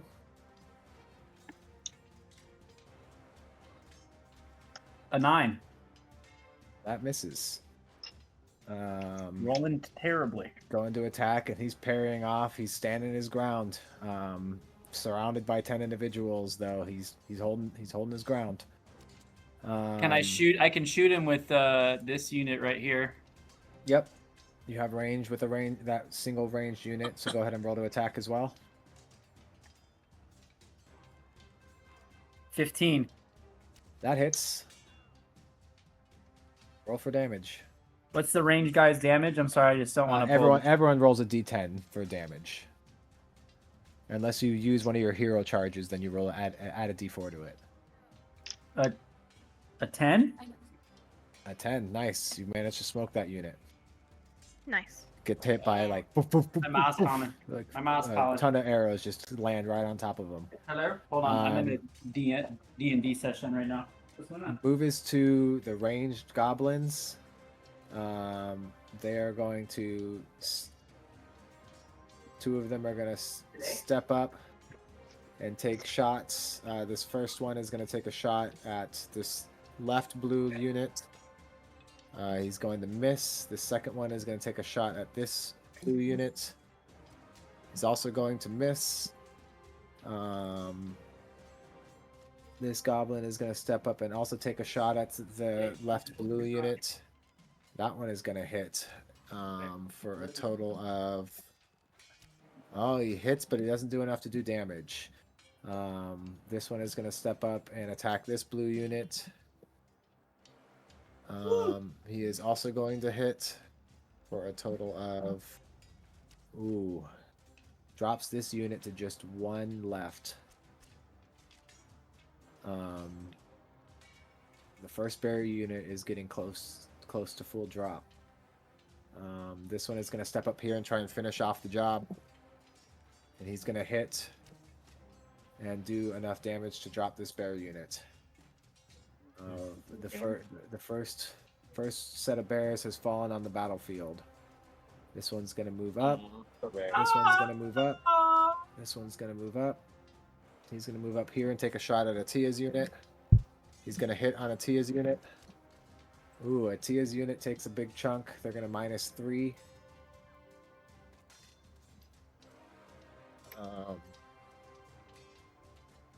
This one is gonna take one step forward and take a shot on Isidora's unit. That's gonna miss. This one's gonna step up and take another shot on Isidora's unit. That one's gonna hit. He's gonna knock 4 of Isidora's units there. You know. This guy's gonna flank out. He's gonna flank out. He's gonna flank out this way. This one is gonna take a step forward and take a shot at 2 shots at this unit right here. The first one is gonna hit. He's gonna knock 2 of their troops. Second one is going to attack. He's also going to hit, and he's going to take out 1 more troop. And that is the ranged movement. We are back to the top with Calliope up. Yeah. I'm gonna move. This one.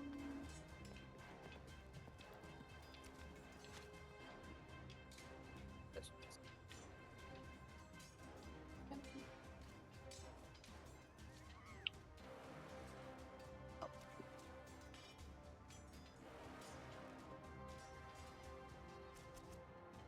This one. As well. Yeah. All right. Next up is the strength Yep, that's it. goblins. The one that's attacking first is up here in the front lines. They're going to attack this blue unit. He's going to miss terribly. This one is going to take a step forward and attack the middle yellow unit. He's also going to miss. This guy is going to flank left and attack the blue unit there. That one's going to hit for a total of 3 troops off of this one.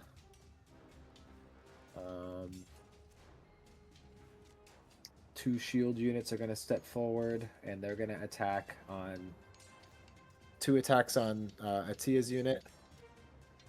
First one's going to miss. Second one's going to also...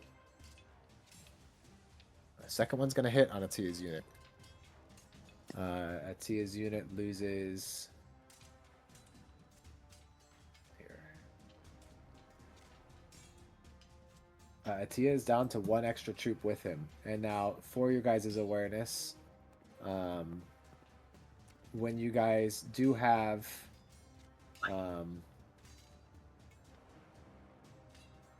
when you are the last one alive and there's no other troops, you are vulnerable to being by yourself, and you can shift yourself to another unit and supply some defenses around you. 2 of them attack. One of them's going to attack the unit to the shield unit is going to attack right here. A little clash going on there on Isidora's unit. There's going to miss. This one's going to take a full... Wait, is that... Yeah, that's an attack. Attack on Isidora. He misses just barely. This one's gonna move or stay behind the shield line. This one's gonna scoot up. This shield line is gonna scoot up 1 step. This guy's gonna move forward along with this one. These individuals are all going to move around the back. And that is the move of attackers. Next move is to belly. Yeah, they did something else than what I thought they were gonna do. Yeah, I'm gonna And Dude, I'm gonna try to charge both the range units. Wait, who's going? Which color? Orange. Orange. Wait, you're gonna charge with your range units when you're in range of shooting? Oh, Why no, don't you no. just fire? He's got two. Oh, I was gonna charge strength with my units. melee units and then fire. Oh, okay. Well, I Yeah, should. the icons look very similar. I didn't realize your front two were attack guys. I'm sorry. Yeah, no, but you're kind of right. I should actually just shoot them first. You are. Well, and if you keep them Yeah. still, don't you get bonuses by just keeping them stationary Correct. Do I? and attacking? So I would keep your range dudes Yeah. in position because they can just still shoot at guys. I think they're in range already. They get damage bonuses if they attack. They get a single damage bonus if they forego their movement that turn. Were they not in range? Yeah, true. It's just I can maneuver them in a force now, and otherwise they weren't gonna do anything. So I'd rather they do something. Okay, So I'm who are gonna you use attacking both with my first? range units. Yes, Okay. I'm gonna use both my range units to attack the lone goblin ranger. All right, attack one at a time. I'll start right to left. All right, so roll a d20 for your right ranged unit. Yes. 5. 5, that misses. Roll a d20 for your left range unit. Crap! I used the wrong dice. I'm so sorry. Oh. I used the D12, I think it is. Anyway. All right, Well, a nat 1, so it doesn't get any better. that one. All right. And for the other one, Oh, nat 20. mean that those ranged units. Oh, nice. With a nat 20, go ahead and roll a d12. But your one that hit a nat 1 is going to lose a unit as the range troops that they fired on fire back. Yes. Nat 20 though. Roll a d12. Yes. A 5. 5. So I'll give you a 6 on that with a nat 20, and they will lose 3 troops. And now you have two attackers that can sprint. Yes, that is the idea. Units move through units. Yeah, you can move through units. Hell yeah. So roll to attack Oh. with him first. Yes. 14. That hits. Roll for damage. 12. D10. D10 for D10 for damage, yeah. Yes. Oh my god. 1. A 1. So because he charged, he gets a 1. So he will take out one of them. Go ahead and charge with your second unit. Yes. To hit. 7. 7. That misses. Did you roll a 7 and add 1? You added 1 to it, so still it misses. No, Or no, sorry. it's I did not charge. add 1 to it. It's an 8. He actually gets 2 to it, but the DC, the armor class is 10. Strength units get +2 to attack. All right, so That's he what misses. I figured. Stays heads up. Moving to Falto, you're up. Alright, I'm gonna. Enemies in range. I'm rolling for. Can you see where I drag? No. Right click and ping. Okay. Well, this one and this Right. one, or this one and this one, are gonna be Okay. attacking. They both need to move forward in order to get in the range. This With one, 3 blocks of range, right? this one can attack to here. They're both shooting this one. They can both Okay. shoot that one. Oh yeah, you're right. And You're right. then- Go ahead. And then hold on. This one is gonna shoot this one. All right, so roll for him first. Well, I want to do rainbow dice, and this one, and I'm doing them in order from left to right, top to bottom. Okay. Okay, so this one first, This one This is gonna one attack right in second. front of me. this one third, and this one fourth. All right. All right, first one was an 11, or first one was a 13. Okay, that one hits. So roll, because he's only got 2 troops left, he rolls a d6. Okay. I'm sorry, a d4. He rolls a d4. Hold on. He does 2 damage. 2 damage, so he knocks one of them. All right, and then the next one got a 8. An 8 total. You added He 1 to it. misses. Misses. Well, he was stationary, so 2. But yeah. No, the plus goes to damage, not to. It just guarantees you take one out no matter what because you roll for it. Oh, you know? okay. Well, then 6, yeah. And then the next one, I got a 19. That hits. So roll a d10. D10 or D8? D10. No, D10, sorry. 10. 10. Nice. Smoke a full troop on the field. Heck yeah. And then this one is attacking who? And the last one This guy right here? misses. It doesn't matter. He He misses? All right. And then for Falto. I'll have him move up 1 so he's in range to attack All right. this guy. Go ahead and roll to attack. You can use a charged attack if you'd like to add +2 to your hit and plus a d4 to your damage.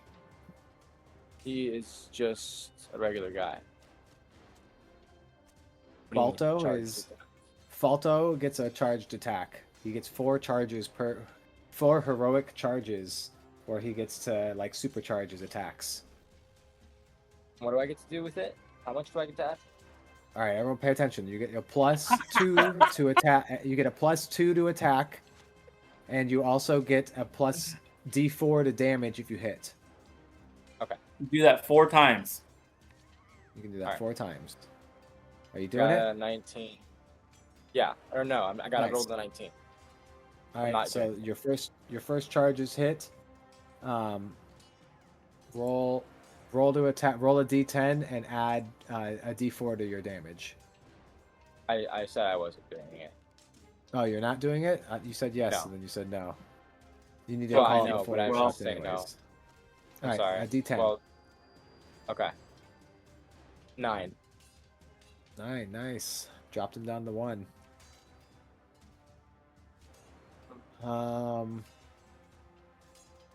Sweet. That is Falto's turn. Risky is up.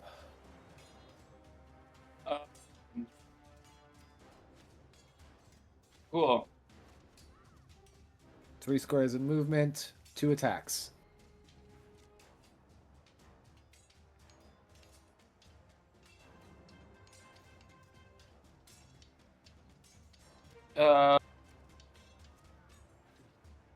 I'm gonna start. Johnny, you're on deck. Start thinking of your next move. Just for the flavor. So,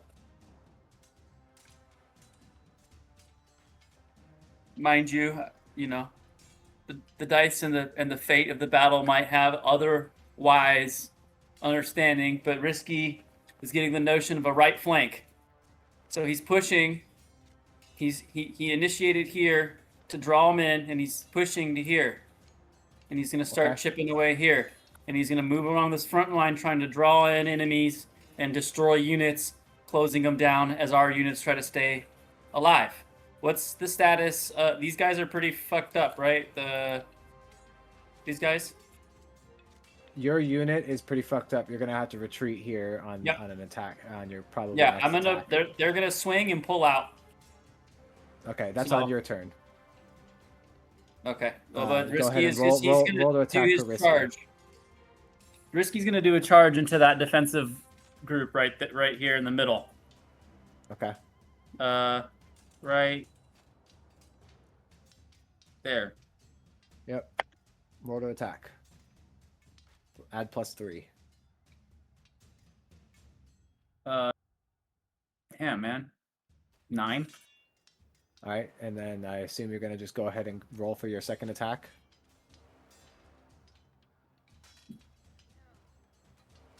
That's a 13. Did you add +3 to it? Yeah, 14. All right, cool. That hits. Thank you, Matt. Beats it. Roll a d12.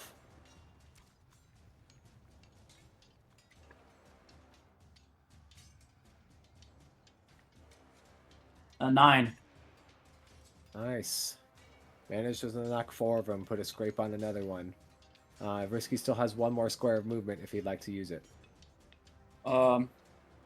He's going to kind of bound away and kind of tell the rest of the troops to rally and start getting ready to push through the woods to destroy the rest of the goblins' ranged units, because he's sniffed out that most of the ranged units are on the right flank. So if we can destroy all of their ranged units, we can and hold the front line, we can attrit them down by keeping our ranged units alive and killing all of theirs. All right. So he's kind of moving along the front line, killing things as he goes, kind of spreading the word. I'm trying to make it flavorful, you guys. Come on. I like it. Good flavor. Work with me here. Work with me. Johnny, you're up. All right, well, this unit forward, this unit forward. Both my one forward. Then I'm going to move this guy right here. And then I'm going to attack with my ranged unit. So I'm going to just attack with the one I move first. I'm going to be attacking with this one. And I'm going to be attacking this one. All right, send it. Roll a d20. Armor class of 12. Natural 20. Nice. Yeah. Go ahead and roll it. Roll a d12.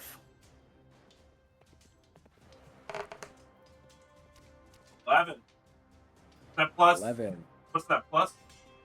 Plus 2? Just with 11, I'm giving you an automatic. You're rolling a d12, so you're kind of getting a +2 to your damage, but you smoke that unit. Okay. Hell yeah. Alright, and then I'm going to attack with this guy now. Oh crap. This guy right here. What am I attacking this All guy? right. Yep. 13 plus 2, right? That One. hits. Roll a d10. That's a D100. 10. Heck 10. yeah. Nice. Dropping units on the left Holy. flank. All right, and then this unit right here is this unit right here is going to attack this unit right. All right, and he held his ground. They didn't move that round, correct? Yeah, they did not move. All right. Hell So yeah. go ahead and roll a d10. Roll a d20. 16. Nice. Roll a d10. They get a +1 to their damage right now, so they will at least knock 1. This! Hey, dude, I have killed it! Holy. Smoking him. Hell Drop yeah, the boy! whole- to you guys' point Thanks of view, you for drop building the me whole a right hole. flank. All right, I'm moving Yeah, this fuck unit. yeah. This last unit's gonna move forward then, if that's fine, Yep. because I haven't moved them yet. And then I'm going to use my bonus for my guy. So my Okay, so second you're gonna bonus use a charge. to So go attack. ahead and roll a d20 and add 3 to the hit, because normally you just get a +1 to hit. Fuck, that's terrible. Damn. I roll All right, really and good. You do have 1 heroic inspiration. You can I- use per game. I am using it. Do I'm it. using it. Fuck it. Roll another d20 and add 3 to it. Ah! Are you kidding me? That's bullshit. That's bullshit. I killed 3 units this turn. Let's not get upset at ourselves. We did great. Isadora, you're up. All my plans just went through the window. I cleared the way for you. Get in there. You did great. Tia, you're on deck. I think I'm gonna take my main unit and bring it down here and attack the one next to me. Okay, so you get your charge, so you will automatically do 1 damage, but go ahead and roll d20 unless you're using a heroic charge. Yeah, let's use a heroic charge, cause we can. All right. I'm adding what, +2 or +3 for this one? You're gonna actually, they automatically get +2, so you're gonna add +4 to this one. Oh goodness. 18 then. Nice, that hits. Roll a d10 and a d4. This hair is not designed for long play, dude. I tell you. 10 total. 10 total. Nice. Isadora smokes a unit. What about the rest of your troops? And then this one next to me is also gonna charge up and hit this unit in front of me. Okay. Going for the range unit. Smart. Roll a d20. DC of 10. Armor class of 10. 14 on die. All right, sweet. 16 total. That hits. Roll a d4 for me, because you only have one troop attacking. Oh, shoot. I forgot about that. 2. 2. That's what you need to knock at least one of them. Woo. All right. So, Um, guy takes this out other one. one's just gonna move up. So I can't really do anything. Alrighty. Um, And then you have 3 more on the battlefield. this middle guy is also gonna charge forward for this ranged unit in front of it. All right. Roll to hit. Add 2 to your attack. 7. 7, that misses. Your other 2 attackers. I got a question. Yeah, actually. they're just gonna move up 1 and attack the units in front of them. I got a question. Roll for the left one first. I got a question on that for her, just because I thought of it. If she attacks sideways 2 spaces and comes at like, so say she came at that with that one guy and she attacked this dude right here. If she would have attacked with this guy before she moved it, could she have attacked this guy with a charge? Does that make sense? Like, or the guy over here? I mean, sorry. If she would have went diagonally. I mean, it basically, as long as you move those spaces and like Yeah, as long as you effectively move and 2 land spaces where you need to beforehand. land. Because that would give her the I charge. 16 on that. That would just give her the charge. You know, if she did it on both, she could go one way and one go the other way, and then double space. Attack. But she's ended up where she is now. I think that she's in a good spot right now. She's chopping them away. Plus, she's one of the do few see what people you that have mean. split units. So just let her cook. Let her Oh, no, cook. I was just saying for future reference, we know if we can do it or not. Yes. We No. can. Yeah, I did already. as long as you're figuring out the as long as you figure out how to get your bonus, definitely. The first one hits. Roll for damage. Just a D10, right? Yeah, D10. 10. Nice. Hell Smack yeah. This one on the left. You challenging me? Second one, roll D20. You trying to make me look? You copying me over here, dude. You do it. 17 to hit. That hits. Roll a D10. 3. 3. So you knock just one of them this turn. I hate how slow the defensive units are. All right. Yeah, we probably should have started with them up front like the Goblins did. Yeah, I should have They're a started a lot little harder bit to more. hit. They're a lot That's Now we harder to okay. know. hit. That's okay. It's going to work to our favor because if we start collapsing our offensive units to our defensive units and getting a screen going with our defense, and as our offense is retreating, as our range weapons are firing and our chargers are killing the other enemy range stuff, we should be able to attrit and win this battle out. Yeah, just make Alright, sure that when Atia, push comes to you're shove, we put the archers behind the defense. Yeah. And that'll happen from blue and purple. You guys will probably end up reorganizing if you need to. Yeah, I But got it. let's I'm just gonna hop take off it one step at a first. time, though, because we're in a good shape right now. We're got a good spread. So, Atia, you're up. all right. Well, this unit is fucked up. So, like attacking and pulling out is possible, or is that just with only risky? If you would like to try and pull out with him as well, by all means. Well, they need. Yeah, They're you either- can- And you can Atia attack can first. shift to another battle. Atia can shift himself to another battler as well. So if Atia wants to shift to a different squad, he can, because he is vulnerable right now. Well, I'm gonna shift to this squad, Okay. and this squad is gonna pull away. Attack breaking- and pull away. They're gonna if they can do a swing out on the way out, they'll do an attack on the way out. Yep. Roll to hit. 2. They do not do an attack on the way out. They just left. All right. And then these fellas are gonna charge in and hit.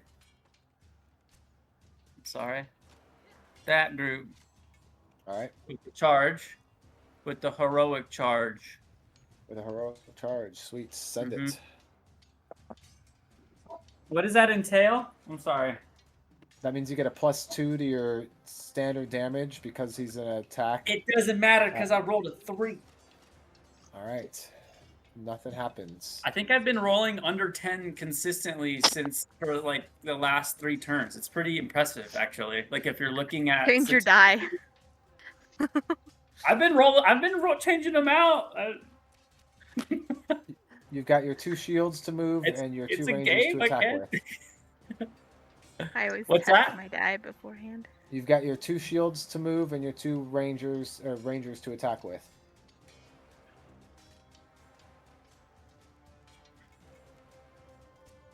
Four more tokens. And you can also take, and these 2 right here, if you would like to use his second movement, you can swap out your shield and your guy there and keep your shields in line if you'd like. Can we heal anything? I was gonna ask you. Could I use turns for healing anything with my druid I'd ability? say you can use one of your charges or a charge to heal a d4 as well if you'd like. Okay. Well, I don't need to do that right this second. But if you would like to do this as well, you can swap places because you have the movement too. That's up to you. For that. Yeah. Yeah. Put the defensive fellow there. Like that. That's the swap you were talking. Why can't we just swap them alternatively? You can swap this way too. Yeah, I feel like because your strength can move 2 spaces and your shields can move 1, so you can make that swap happen. And then make attacks with your rangers. This one needs to get into position in order to attack.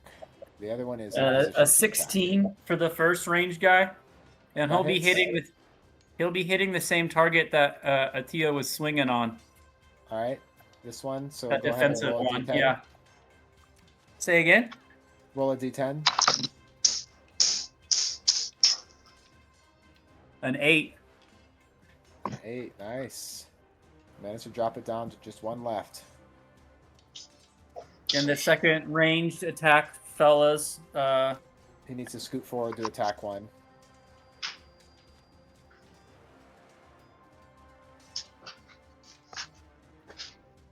Go ahead and roll a d20. Oh, okay, I attack. see you. I see you.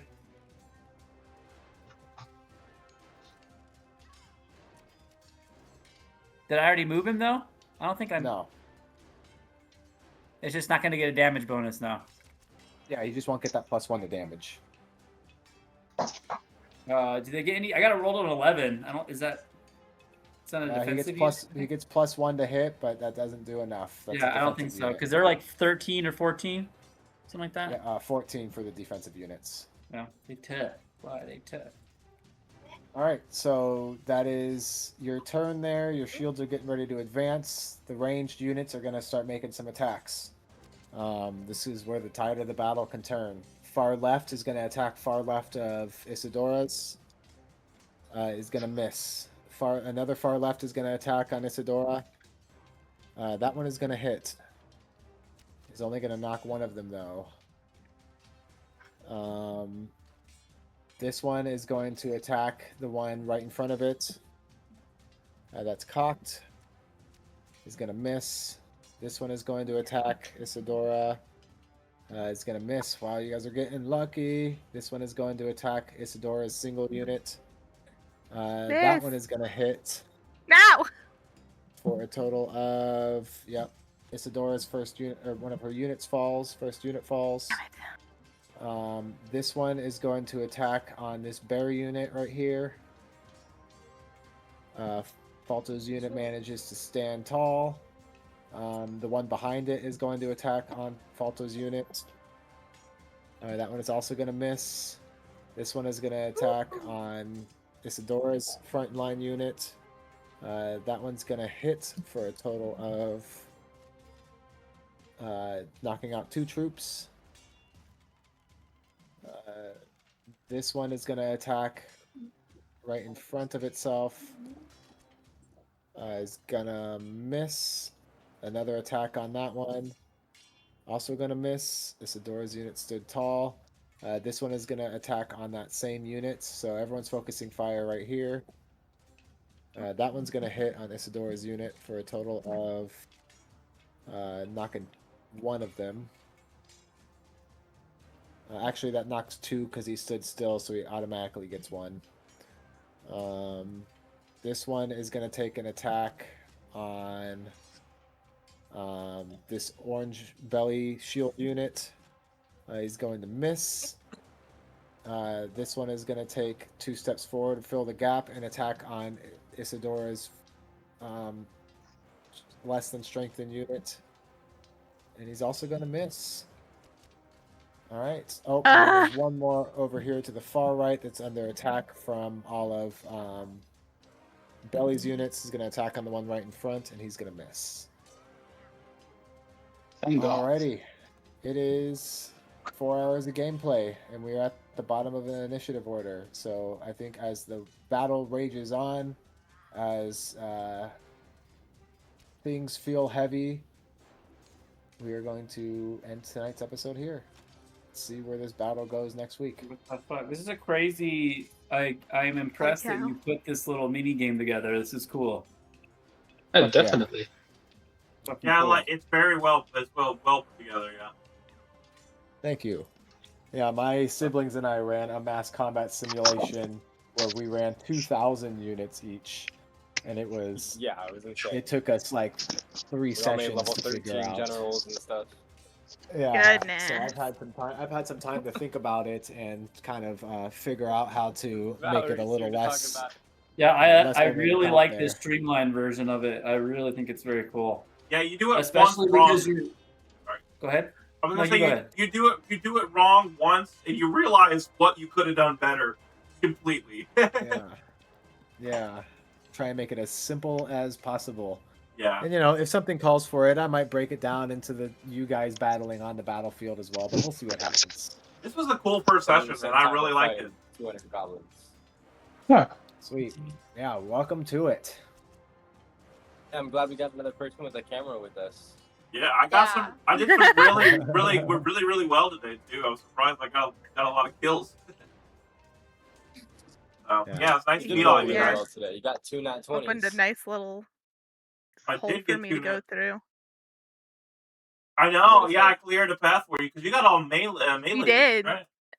hmm Yeah, and I've been gunning for them down there from the beginning, so it was nice that you cleared path. But now that I'm there, I'm like, oh no.